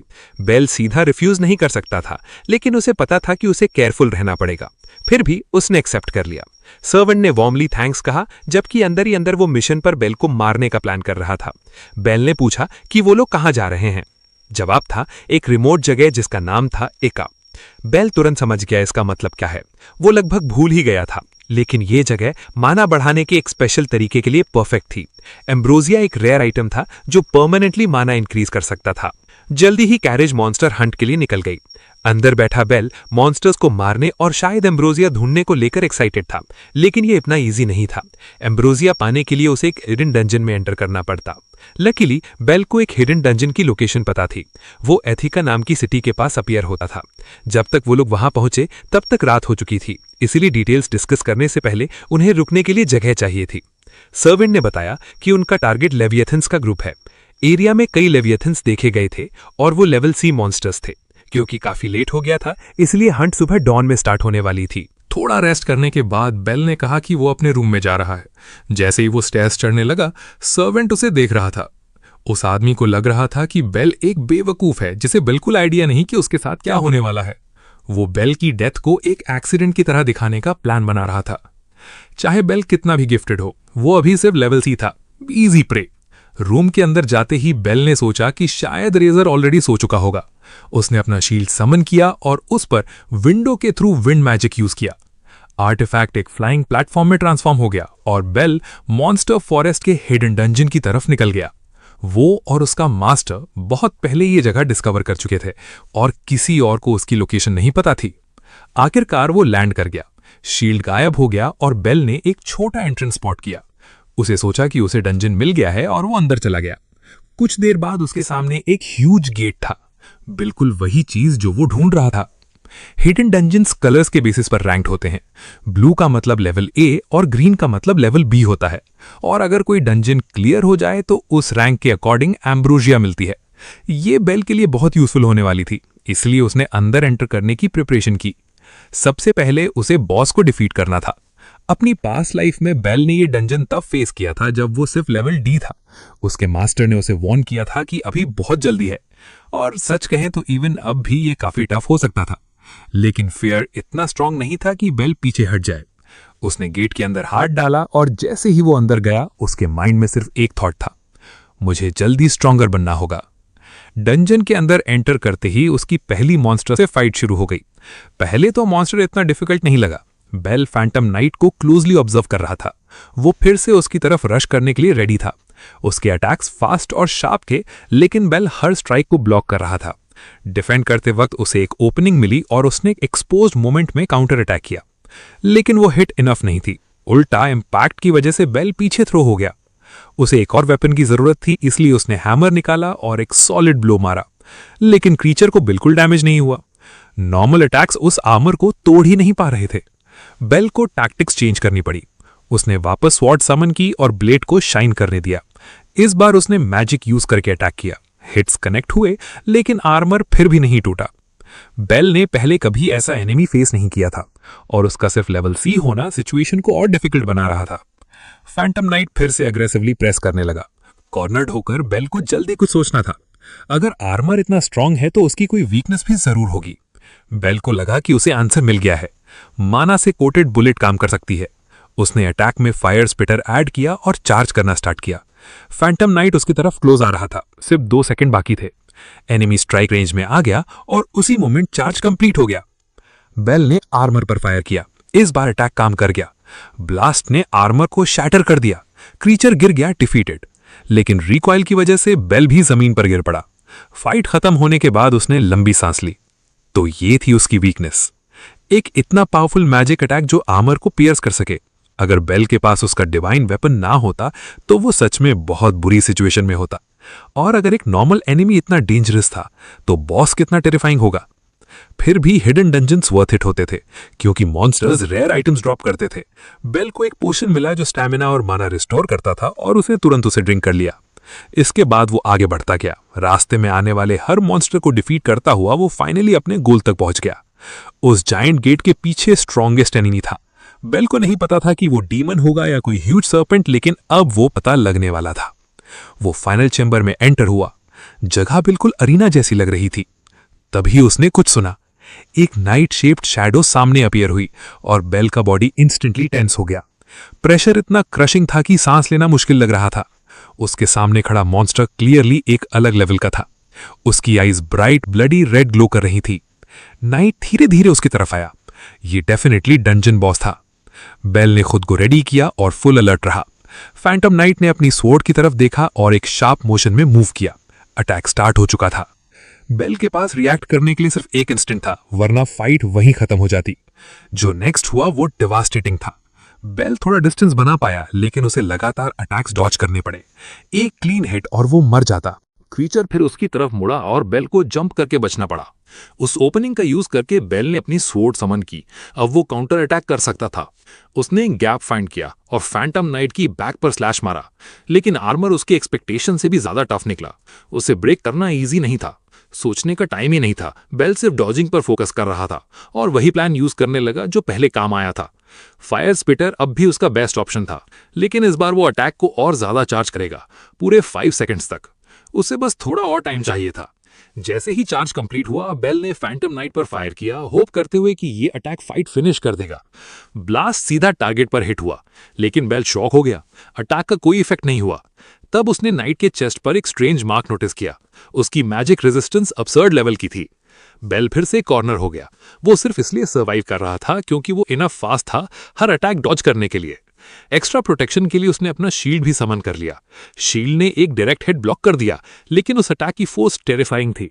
बेल के हाथ तक शेक करने लगे। तभी उसने नोटिस किया कि फैंटम नाइट ने अपना अटैक पैटर्न स्विच कर दिया है। इस बार अटैक ऊपर से आ रहा था, एक प्योर किलिंग ब्लो। बेल को इंस्टेंटली मूव करना पड़ा। ब्लैक नाइट की स्वॉर्ड ग्राउंड पर क्रैश हुई और पूरा अरीना फ्लोर शैटर हो गया। डस्ट हर तरफ एक्सप्लोड हो गई और मॉन्स्टर कुछ देर के लिए बेल को देख नहीं पाया। कुछ मोमेंट्स बाद बेल अरीना के दूसरे साइड पर अपीयर हुआ। उसके पास अब इतना माना नहीं बचा था कि वो आर्मर तोड़ सके। फिर उसने नोटिस किया कि डस्ट उसकी एनिमी को हाइड कर रही है। तभी एक ग्लो फॉर्म होने लगा। बेल की बॉडी में ठंडी सी चिल दौड़ गई। क्रीचर ने अपनी स्वॉर्ड सीधा उसकी तरफ थ्रो कर दी थी। बेल ने बिल्कुल लास्ट सेकंड पर शील्ड रेस किया और किसी तरह डेथ से बच गया। ब्लेड बाउंस होते हुए अरीना में दूर चली गई। लेकिन तब बेल को रियलाइज हुआ कि वो अटैक एक्चुअल एंड नहीं था। स्वॉर्ड थ्रो सिर्फ एक फेक था। रियल अटैक पीछे से आ रहा था। उसके पास उसे स्टॉप करने का कोई वे नहीं था। अटैक सीधा उस पर लगा और अनबेरेबल पेन उसके पूरे बॉडी में फैल गया। बेल क्रैश होते हुए मॉन्स्टर के फीट के पास गिरा और मॉन्स्टर अभी भी रुका नहीं था। वो बेल को अपने फुट के नीचे क्रश करने की कोशिश करने लगा। कंप्लीटली एग्जॉस्टेड होने के बावजूद बेल किसी तरह बैरली मूव कर गया। सिर्फ एलेक्सर की वजह से वो अब तक मूव कर पा रहा था। अगर वो पोशन नहीं होता तो बेल कब का हार चुका होता और अब उसके पास डिपेंड करने के लिए कुछ भी नहीं बचा था। इसी बीच क्रीचर ने अपनी स्वॉर्ड वापस हासिल कर ली। बेल के पास जीतने का कोई क्लियर वे नहीं था, इसलिए उसने एक गैम्बल लेने का डिसाइड किया। उसका शील्ड सबसे हेवी चीज थी जो उसके पास थी। तब उसके माइंड में एक आइडिया आया। अगर वो विंड मैजिक यूज करे तो शायद शील्ड को इतनी फोर्स से थ्रो कर सके कि वो एक डेडली वेपन बन जाए। और पहली बार शील्ड सिर्फ डिफेंस नहीं बल्कि अटैक वेपन बन गया। सच कहें तो अब वो बेल का सबसे स्ट्रॉन्गेस्ट प्रोजेक्टाइल था। लेकिन उसका प्लान ऑलमोस्ट फेल हो गया। फैंटम नाइट ने ऐसे डॉज किया जैसा बेल ने एक्सपेक्ट ही नहीं किया था और अब बेल कंप्लीटली एक्सपोज हो चुका था। अब उस स्वॉर्ड को रोकने के लिए कुछ भी नहीं बचा था। ट्रैप होकर बेल समझ गया कि वो इस अटैक को डॉज नहीं कर पाएगा और शील्ड भी उसके पास नहीं था जो उसे प्रोटेक्ट कर सके। उसकी लास्ट होप बस इतनी थी कि कहीं समहाउ शील्ड का पाथ चेंज हो जाए। तभी क्रीचर के सरप्राइज के लिए शील्ड हवा में कर्व होते हुए वापस आया और उसे हिट कर गया। उस एक मोमेंट ने बेल को इनफ टाइम दे दिया ब्लेड के पास से स्लिप करने का। वो तुरंत आगे रश किया। इस बार उसने अपना अप्रोच चेंज कर दिया। स्वॉर्ड की जगह उसने हैमर यूज किया ताकि फाइनली उस आर्मर को तोड़ सके। फैंटम नाइट ने अटैक आता हुआ देख लिया लेकिन वो इवेड नहीं कर पाया। हिट इतनी क्रशिंग फोर्स के साथ लगी कि क्रीचर सीधा नीचे गिर गया। ब्रूटल फाइट के बाद बेल वहीं खड़ा हैविली पैंट कर रहा था। शील्ड थ्रो करना एक बहुत बड़ा रिस्क था लेकिन प्लान काम कर गया। अब उसे सिर्फ आर्मर के अंदर जो भी था उसे स्टैब करना था। लेकिन बेल थोड़ा ज्यादा हेजिटेट कर गया और फैंटम नाइट फिर से उठ खड़ा हुआ। फाइट अभी खत्म नहीं हुई थी। अचानक आर्मर की प्लेट्स गिरने लगी और क्रीचर का असली फॉर्म रिवील हुआ। ये कुछ ऐसा था जो बेल भी समझ नहीं पा रहा था। फिर मॉन्स्टर ने अपनी स्वॉर्ड गार्ड के पास एक लैच पकड़ा और उसमें से कुछ निकाला जो दूसरी वेपन जैसा लग रहा था, लेकिन वो एक्चुअली एक लॉक था। उसकी स्वॉर्ड अब तक शीथ थी, सिर्फ अब उसका असली वेपन रिवील हुआ था। बेल ने पहले ऐसा कभी कुछ नहीं देखा था और अब उसके सामने पहले से भी ज्यादा डेंजरस एनिमी खड़ा था। क्रीचर सडनली बहुत फास्ट हो गया और बेल बैरली उसके अटैक्स कीप अप कर पा रहा था। तभी वो वॉल में जाकर क्रैश हो गया। पेन उसके पूरे बॉडी में फैल गया। ग्राउंड पर गिरते ही उसे लगा कि अब वो फाइट ही नहीं कर सकता, लेकिन क्रीचर फिर भी उसकी तरफ बढ़ता रहा। बेल की सेंसेस धीरे धीरे फेड हो रही थी और बॉस उसे फिनिश करने के लिए क्लोज आ रहा था। ऑलमोस्ट जीरो स्ट्रेंथ बचने के बावजूद बेल ने खुद को फोर्स करके उठाया। उसे पता था कि अगर वो नीचे पड़ा रहा तो वो वहीं मर जाएगा।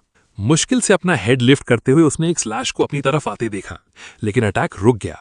बेल ने गॉन्टलेट यूज कर ली थी और फाइनली क्रीचर की लक खत्म हो गई।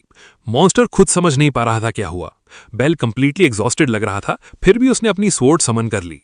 पहली बार उसने एनिमी को पीछे ढकेल दिया। अब असली बैटल शुरू हुई। दोनों एक के बाद एक अटैक्स एक्सचेंज करने लगे।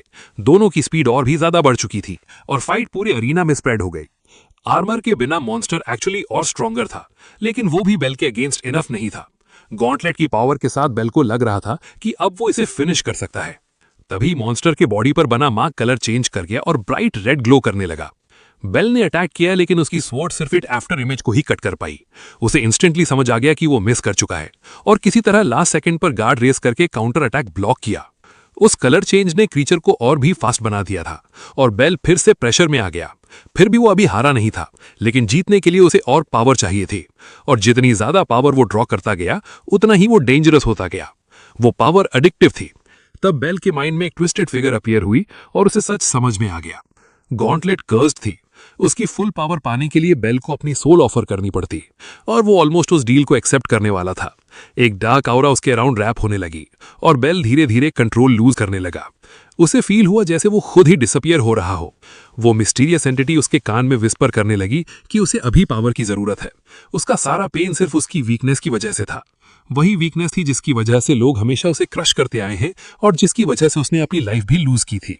एंटिटी ने कहा कि अब तक तो उसे वीक होने से थक जाना चाहिए था, अब वक्त आ गया है कि वो जो चाहता है उसे फोर्स से छीन ले। धीरे धीरे बेल और भी डार्कनेस में डूबता गया।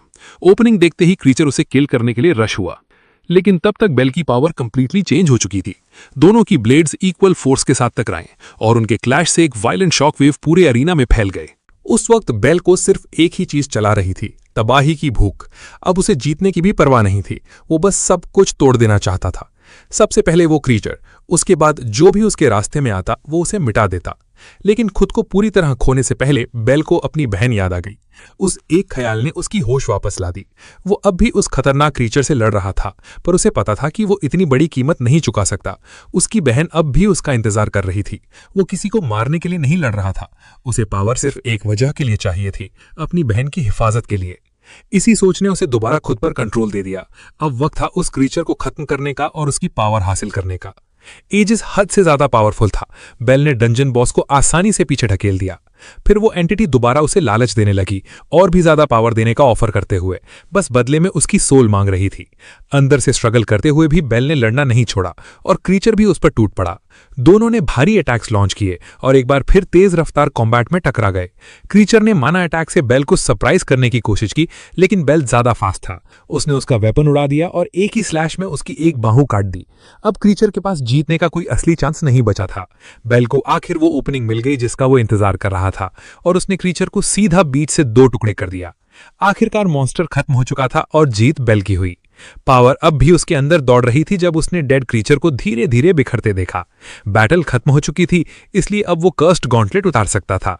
वो एनिमी उसे उसकी लिमिट तक ढकेल चुका था और बेल लगभग खुद को खो बैठा था। उसे समझ आ गया था कि जितना हो सके उस गॉन्टलेट को यूज करने से बचना पड़ेगा। तभी उसके सामने एक छोटी सी वायल अपीयर हुई। यही वो चीज थी जिसके लिए वो आया था, एम्ब्रोजिया। अगर वो इसे पी लेता तो उसका माना सीधा बी लेवल पैलेडिन के लेवल तक पहुंच जाता, इतना कि वो अपने डिवाइन आर्मामेंट पावर्स यूज कर सके। बेल ने पहले कभी एम्ब्रोजिया नहीं देखा था, इसलिए वो नर्वस था, लेकिन अगर उसे एक बेहतर फ्यूचर चाहिए था तो उसे ये पीना ही पड़ेगा। शुरू में कुछ नहीं हुआ, फिर अचानक उसका माना बहुत तेजी से बढ़ने लगा। ये कमाल था, सिर्फ एक पल में वो बी लेवल तक पहुंच गया। और तब दर्द शुरू हुआ। दर्द इतना ज्यादा था कि उसे बर्दाश्त करना मुश्किल हो गया। उसका सीना धड़क रहा था और पूरा शरीर जलता हुआ महसूस हो रहा था। उसकी कमर पर लटकी शीत चमकने लगी। बेल को समझ नहीं आ रहा था कि क्या हो रहा है। अगले ही पल वो गिर गया और बेहोश हो गया। जब उसकी आंख खुली वो एक मैजिक सर्कल के बीच पड़ा था। वो अब भी शॉक में था। उसे बिल्कुल नहीं पता था कि वो कहाँ है। ये जगह किसी दूसरी दुनिया जैसी लग रही थी। तब एक आदमी ने उसका स्वागत किया और कहा कि आखिर वो जाग गया। बेल को तुरंत महसूस हुआ कि काफी वक्त हो चुका था जब वो आखिरी बार उससे मिला था। हुड से चेहरा छुपा होने के बावजूद बेल उसे पहचान गया। अपने मास्टर को वो कभी नहीं भूल सकता था। वहां वो अकेला भी नहीं था। एक लड़की हैमर पकड़े हुए थी, दूसरा आदमी गॉन्टलेट लिए खड़ा था और एक नाइट स्वॉर्ड के साथ मौजूद था। सभी ने बेल का वार्मली वेलकम किया। बेल ने कभी ऐसी जगह के बारे में नहीं सुना था। ये सोल्स का डिमेंशन था। अपने स्टूडेंट को दोबारा देखकर आदमी इमोशनल हो गया और बेल भी खुश था।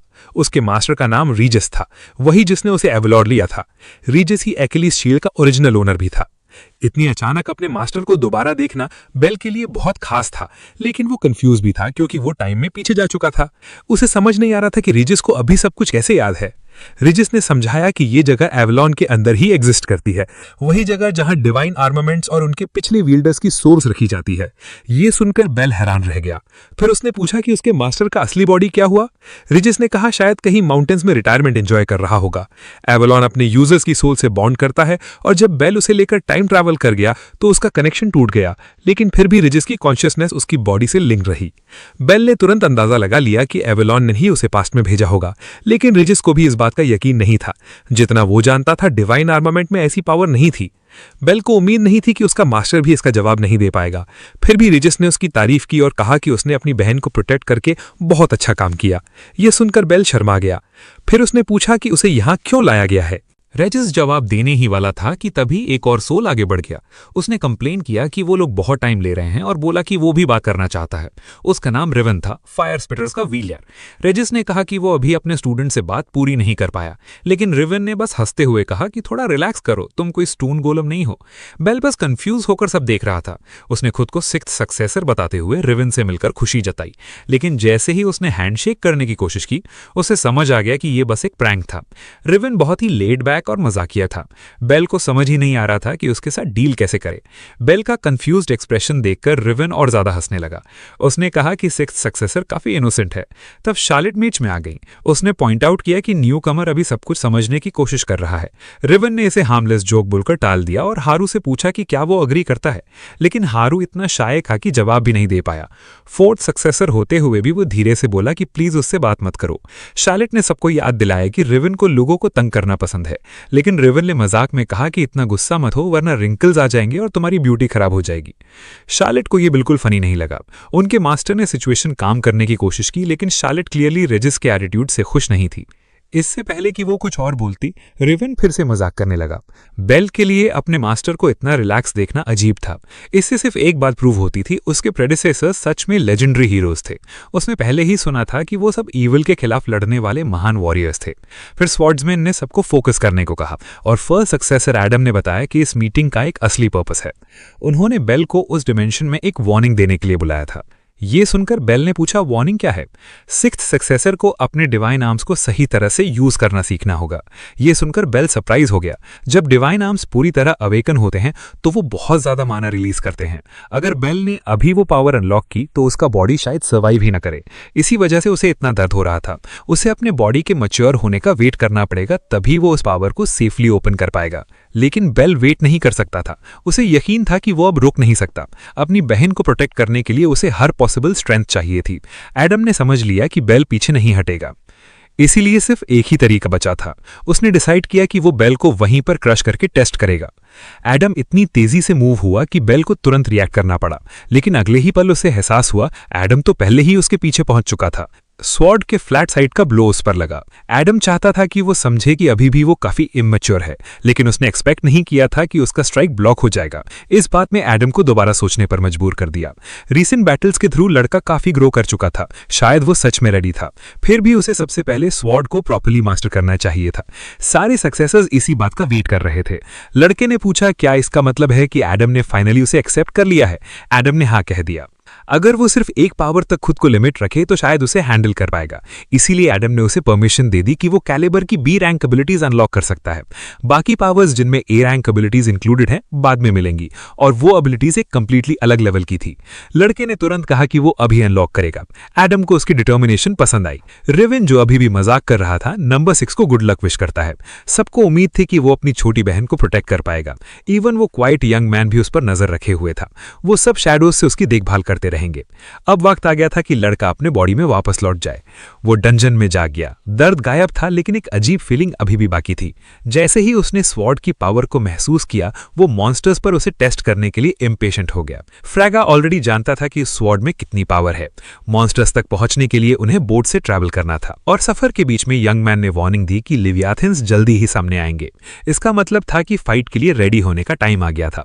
लेकिन उसे क्या पता था कि वहां मौजूद हर इंसान उसके खिलाफ प्लानिंग कर रहा था। इवन बार्बर भी उस प्लान का पार्ट था। ये मिशन शुरू से ही प्रोटैगनिस्ट को सस्पिशियस लग रहा था। आखिर बी रैंक नाइट को सी रैंक क्रीचर्स को मारने के लिए क्यों भेजा गया था, और उस नाइट को हेल्प की जरूरत क्यों पड़ती? कुछ तो गड़बड़ थी, और वो जानता था कि सरप्राइज अटैक डेंजरस हो सकता है। इसलिए वो बिना गार्ड डाउन किए उस आदमी पर नजर रखता रहा। उन्हें बताया गया कि वो क्रीचर्स के पास पहुंचने वाले हैं, लेकिन एरिया अभी भी बहुत ज्यादा काम था। तभी उसने नोटिस किया कि यंग मैन ने एक नाइफ निकाल लिया है। प्रोटैगनिस्ट ने ऑयल को टाइटली पकड़ लिया। अपनी ही बाजू को काटने के बाद उस आदमी ने कहा कि पहले क्रीचर्स को ल्योर करना पड़ेगा। उसने अपने ब्लड को बेट की तरह यूज किया और बोला कि इससे मॉन्स्टर्स पागल हो जाएंगे। और वो सही था। एक क्रीचर ऑलमोस्ट इंस्टेंटली सामने आ गया और उसके बाद कई और भी आ गए, एक्सपेक्टेड से काफी ज्यादा। क्योंकि वो सिर्फ सी रैंक मॉन्स्टर्स थे, प्रोटैगनिस्ट ने सजेस्ट किया कि वो स्प्लिट अप होकर बोट को प्रोटेक्ट करे, लेकिन दूसरे आदमी ने मना कर दिया और बोला कि वो लड़के को अकेला नहीं छोड़ेगा। पहले से सस्पिशियस प्रोटैगनिस्ट ने पूछा क्यों, तभी उस आदमी ने अपना असली रंग दिखा दिया और क्लियर कर दिया कि असली टारगेट वही लड़का था। उसने तुरंत अटैक कर दिया। एक विप प्रोटैगनिस्ट की लेग के अराउंड लपेट गई और उसे तुरंत समझ आ गया कि वो मुश्किल में है। जिसने उसे पकड़ा था वो बोटमैन में से एक था। फिर उसने अपना हुड हटा दिया। वो विप को टाइटली पकड़े रहा। वो स्पेंसर था, जिसे प्रोटैगनिस्ट काफी अच्छी तरह जानता था। दूसरा यंग मैन उसे प्लान फिनिश करने के लिए कह रहा था। ब्रूट फोर्स यूज करके स्पेंसर ने प्रोटैगनिस्ट को हवा में उठा लिया। एक लेग ऑलरेडी फ्रीज हो चुकी थी, तो क्लियरली इसका एंड अच्छा नहीं होने वाला था। उसे सीधा समुद्र में फेंक दिया गया और स्पेंसर यही नहीं रुका, उसने अपनी पावर से आइस को और ज्यादा स्प्रेड कर दिया। इससे लड़के के लिए बोट तक वापस आना और भी मुश्किल हो गया। फिर वो आइस उसके साथ सिंक होने लगी। उन दोनों को पूरा यकीन था कि नीचे के मॉन्स्टर्स उसका काम तमाम कर देंगे। उनके हिसाब से वो ऑलरेडी बैटल में मर चुका था और मॉन्स्टर्स बस इंश्योर करेंगे कि वो कभी वापस ना आए। लड़के को डेस्परेटली हवा की जरूरत थी। सरफेस तक पहुंचने के लिए उसने अपनी शील्ड यूज करने का सोचा। क्योंकि शील्ड विंड क्रिएट कर सकती थी, शायद वो उसे बाहर निकाल सके, इसलिए उसने मैजिक यूज करके एयर बनाई। शील्ड के अंदर की जगह यूज करके उसने फाइनली सांस ली। उसने कभी एक्सपेक्ट नहीं किया था कि वो दोनों मिलकर उसके साथ बिट्रेयल करेंगे। वो रेजर से कॉशियस था, लेकिन उसे नहीं पता था कि एक और ट्रेटर भी है। बोट के अराउंड का सरफेस पूरा फ्रीज हो चुका था और वो उसकी सबसे बड़ी प्रॉब्लम भी नहीं थी। बहुत सारे मॉन्स्टर्स उसके आसपास घूम रहे थे। सबसे पहले उसे ट्रैप्ड लेग को फ्री करना था। उसकी शील्ड आइस तोड़ने के लिए इनफ होनी चाहिए थी। आखिरकार वो फ्री हो गया, लेकिन उसका एंकल हर्ट हो चुका था। शायद विप के कट की वजह से हुआ था। मॉन्स्टर्स ने उसके ब्लड की स्मेल ले ली और उसने तुरंत अपनी स्वॉर्ड समन कर ली। वो आउटनंबर्ड था, लेकिन ये उसके लिए परफेक्ट ट्रेनिंग चांस भी था। रीबोर्न होने के बाद ये उसका पहला मेजर टेस्ट था और अब वो फाइनली अपनी न्यूली गेन्ड एबिलिटी यूज कर सकता था। उसने सबसे पहले एक क्रीचर को टारगेट किया। स्वॉर्ड चमकने लगी, एनर्जी का एक पावरफुल ब्लास्ट निकला और उसके अराउंड लाइट की और स्वॉर्ड्स फॉर्म होने लगी, जिसने सारे थ्रेट्स को वाइप आउट कर दिया। काफी टाइम हो गया था जब उसने ये पावर लास्ट टाइम यूज की थी। उसने स्टार ब्लेड फॉर्मेशन को समन कर दिया और अब फाइनली वो हंट का असली मजा लेने वाला था। और भी क्रीचर्स उसकी तरफ दौड़ पड़े, लेकिन हवा में तैरती स्वॉर्ड्स उन्हें रास्ते में ही काट दी थी। वो सीधा अपने टारगेट्स की तरफ शूट हुई। यही थी कैलिबर्न की असली पावर। वो चमकती हुई स्वॉर्ड समन कर सकती थी, जो खुद उड़ती थी और असली ब्लेड की तरह ही डेंजरस कट्स देती थी। कुछ ही देर में सारे क्रीचर्स खत्म होने वाले थे। ऊपर सरफेस पर भी सिचुएशन इजी नहीं थी। वो लोग फ्रोजन वाटर को फुटिंग बनाकर मॉन्स्टर से फाइट कर रहे थे। बिट्रेयल को 5 मिनट बीत चुके थे। अब तक उन्हें पूरा यकीन हो गया था कि लड़का मर चुका है। स्पेंसर ने रेजर की तारीफ की और बोला कि उसका प्लान ब्रिलियंट था। ऊपर से रेजर मॉन्स्टर्स को आसानी से काट रहा था और कह रहा था कि वो कंप्लीटली अलग लेवल पर है। वो खुश था कि लड़का उसके साइड में था, वरना मॉन्स्टर्स की तरह मर गया होता। फिर भी उसे लगता था कि किड फ्यूचर में यूजफुल हो सकता था। तभी उसके पैरों के नीचे की आइस क्रैक होने लगी। जैसे ही क्रैक स्प्रेड हुई, वो देखने के लिए आगे बढ़ा कि हो क्या रहा है, लेकिन अचानक उस पर अटैक हो गया। दूसरा यंग मैन शॉक में रह गया। नीचे पानी के अंदर कुछ बहुत बड़ा हुआ था। आइस के बीच एक मैसिव होल खुल गया और ये बहुत बुरी खबर थी। एक जायकेंटिक क्रीचर बाहर निकला, जैसे सबको निगलने के लिए रेडी हो। उसका एक टेंटिकल पानी से बाहर निकला। उसे पकड़े जाने से बचने के लिए तुरंत मूव करना पड़ा। ये मॉन्स्टर बी रैंक का था। नॉर्मली इसे हराने के लिए सेम रैंक के कई पैलेडिन्स की जरूरत पड़ती। एक गलती उसकी जान ले सकती थी और क्रीचर के पास अटैक करने के एक से ज्यादा तरीके थे। उसने प्रोजेक्टाइल्स की बराज उस पर लॉन्च कर दी। नाइट ने सब डॉज कर लिए। अब उसे पास आते टेंटिकल से डील करना था। उसे पता था एक रॉन्ग मूव उसकी डेथ बन सकता है। जितनी जल्दी वो फाइट फिनिश करेगा, उतने ज्यादा उसके सर्वाइवल चांसेस होंगे। उसका डिवाइन आर्मामेंट उसे माना को वेपन्स में पोर करके हर स्ट्राइक के थ्रू रिलीज करने देता था। क्योंकि इसका मैकेनिज्म सिंपल था, इसके ब्लास्ट्स बहुत ज्यादा पावरफुल होते थे। उसे यकीन था कि एक क्लीन हिट ही मॉन्स्टर को खत्म कर देगी। लेकिन मॉन्स्टर उसके सोच से ज्यादा स्मार्ट निकला। नाइट ने फाइनली अपना स्ट्रॉन्गेस्ट ब्लो अनलीश किया और डायरेक्टली बीस्ट को हिट किया, लेकिन रिजल्ट उसकी एक्सपेक्टेशन से बिल्कुल अलग था। क्रीचर ने दूसरे मॉन्स्टर की बॉडी यूज करके हिट को ब्लॉक कर दिया। इससे फाइट उसके लिए और डेंजरस हो गई। अब मॉन्स्टर पूरी तरह से एनरेज्ड हो चुका था। उसकी जान सच में डेंजर में थी। उसे वापस बोट की तरफ रिट्रीट करना पड़ा। आइस टूट चुकी थी, इसलिए उसके पास खड़े होने की जगह नहीं बची थी और ना ही क्रीचर के पास जाने का वे। और पानी के अंदर के सारे मॉन्स्टर्स अब एक और प्रॉब्लम बन गए थे। वो बोट पर जंप करने लगे, सबको मारने की कोशिश करते हुए। इस वजह से उसे उन पर फोकस करना पड़ा और इसी डिस्ट्रैक्शन की वजह से वो एक टेंटिकल को नोटिस नहीं कर पाया जब तक वो सीधा उसके फेस पर स्लैम नहीं हो गया। उसके वेपन्स एक साथ बहुत सारे एनिमी से फाइट करने के लिए बने ही नहीं थे। ऊपर से बैटलफील्ड भी उसके फेवर में नहीं था और वो बोट को बस छोड़ भी नहीं सकता था। उसने देखा कि और मॉन्स्टर्स उनकी अराउंड गैदर हो रहे हैं। जितनी देर वो वहां रुकते, सिचुएशन उतनी ही डेडली होती जा रही थी। लेकिन मॉन्स्टर से भी ज्यादा शॉकिंग चीज अब सामने आई। प्रोटैगनिस्ट पानी से बाहर निकला, जबकि सबको लग रहा था कि वो कब कब मर चुका होगा। फिर वो अपनी शील्ड पर सोर करते हुए आया और भी मॉन्स्टर्स को काट दिया। प्रोटैगनिस्ट ने नोटिस किया कि डिसीवर ट्रबल में है और रेजर बस ये जानना चाहता था कि लड़का अब तक जिंदा कैसे है। बिट्रे होने के बाद भी बेल ने हेल्प करना चूज किया, लेकिन रेजर को उस पर बिल्कुल भरोसा नहीं था। उसके लिए वो जायंट बीस्ट एक बी लेवल मॉन्स्टर था जो लड़के के लेवल से ऊपर था, लेकिन बेल उसे गलत प्रूफ करने के लिए रेडी था। जैसे जैसे वो क्रीचर के पास गया और ज्यादा टेंटिकल्स उसकी तरफ आए, फिर भी वो ब्लाइंडली चार्ज नहीं कर रहा था। वो कैलिबर्न की पावर यूज कर रहा था। फ्लोटिंग ब्लेड्स उसके रास्ते के हर टेंटिकल को काट देती थी। ये देखकर रेजर को यकीन ही नहीं हो रहा था कि बेल ने अपने वेपन की स्पेशल स्किल मास्टर कर ली है। इतनी पावर को कंट्रोल करने में नॉर्मली बहुत ज्यादा टाइम लगता। बेल ने डिक्लेयर किया कि वो मॉन्स्टर को टुकड़े टुकड़े करके मछलियों को खिला देगा। क्रीचर ने जवाब में फिर से अटैक प्रिपेयर कर लिया। उसने वाटर ब्लास्ट्स लॉन्च किए, लेकिन बेल एक सेकंड के लिए भी पैनिक नहीं हुआ। अगर वो अटैक्स लग जाते तो पूरी बोट डिस्ट्रॉय हो सकती थी, इसलिए बेल ने अपना जवाब रेडी किया। उसने लाइट ब्लेड्स का शेप चेंज कर दिया और सबको वापस मेन स्वॉर्ड में खींच लिया।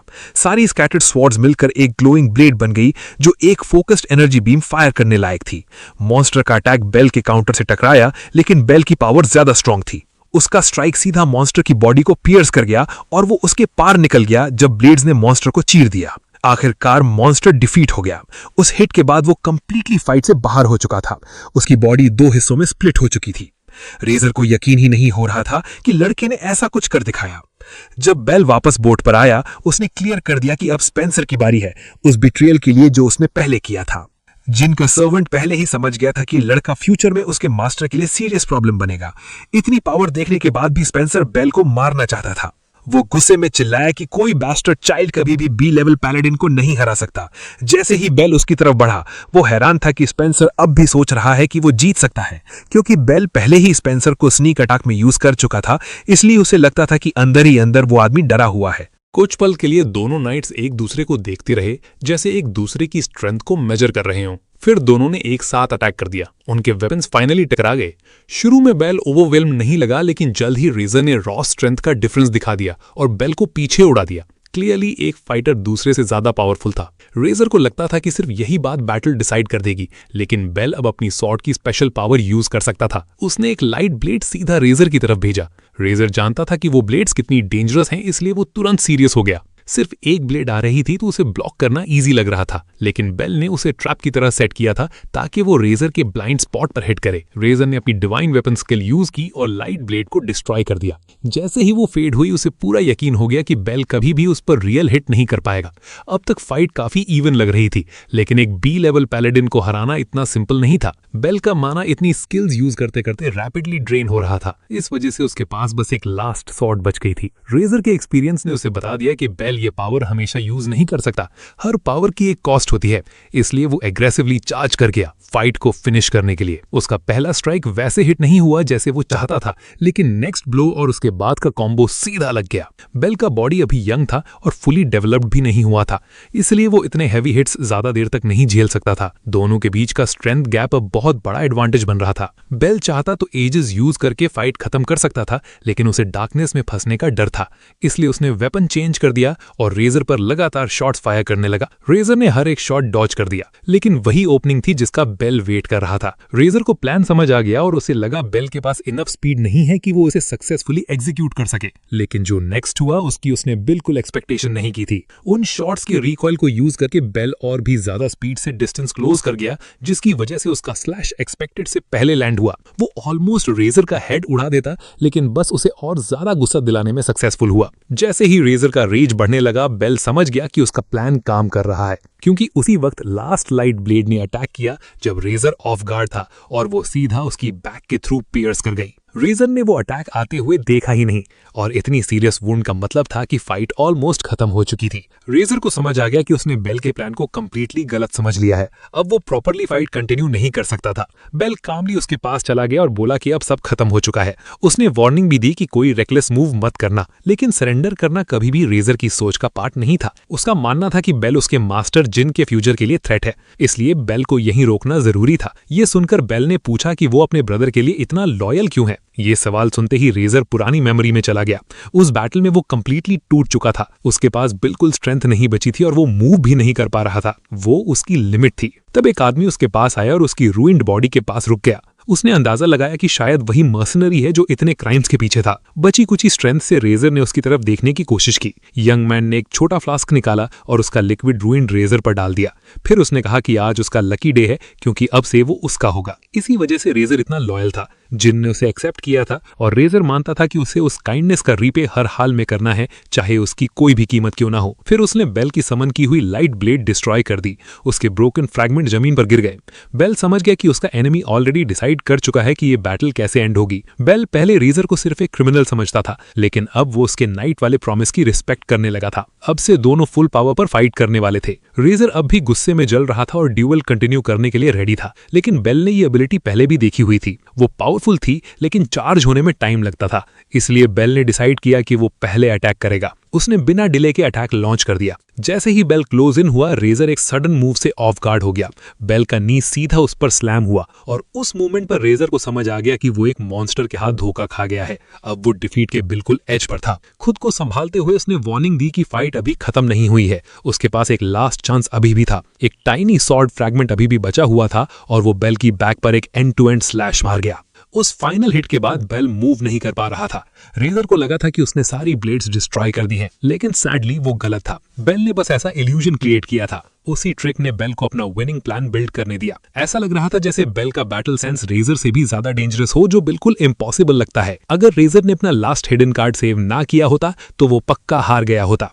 फिर भी बेल ने एक बी लेवल पैलेडिन को हरा दिया था। ये प्रूव करता था कि वो कितना ग्रो कर चुका है। शिप अपना सफर कंटिन्यू करती रही और फाइनली कॉन्टिनेंट के सिटी तक पहुंच गई। सैरा अपने बिलवेड ब्रदर को ढूंढ रही थी, लेकिन उसे वो कहीं नहीं मिला। वो कैसल के अंदर हर जगह सर्च करती रही, फिर भी उसका कोई साइन नहीं था। लेकिन उसने होप नहीं छोड़ी। फिर उसने सोचना शुरू किया कि शायद वो अभी तक वापस ही नहीं आया। प्रॉब्लम ये थी कि जिस जॉब के लिए वो गया था वो तो अब तक कंप्लीट हो जाना चाहिए था। तभी उसने खुला हुआ डोर नोटिस किया। वो लाइब्रेरी थी। शायद उसका ब्रदर वहां हो, ये सोचकर वो अंदर चली गई, लेकिन वहां उससे कोई और मिला।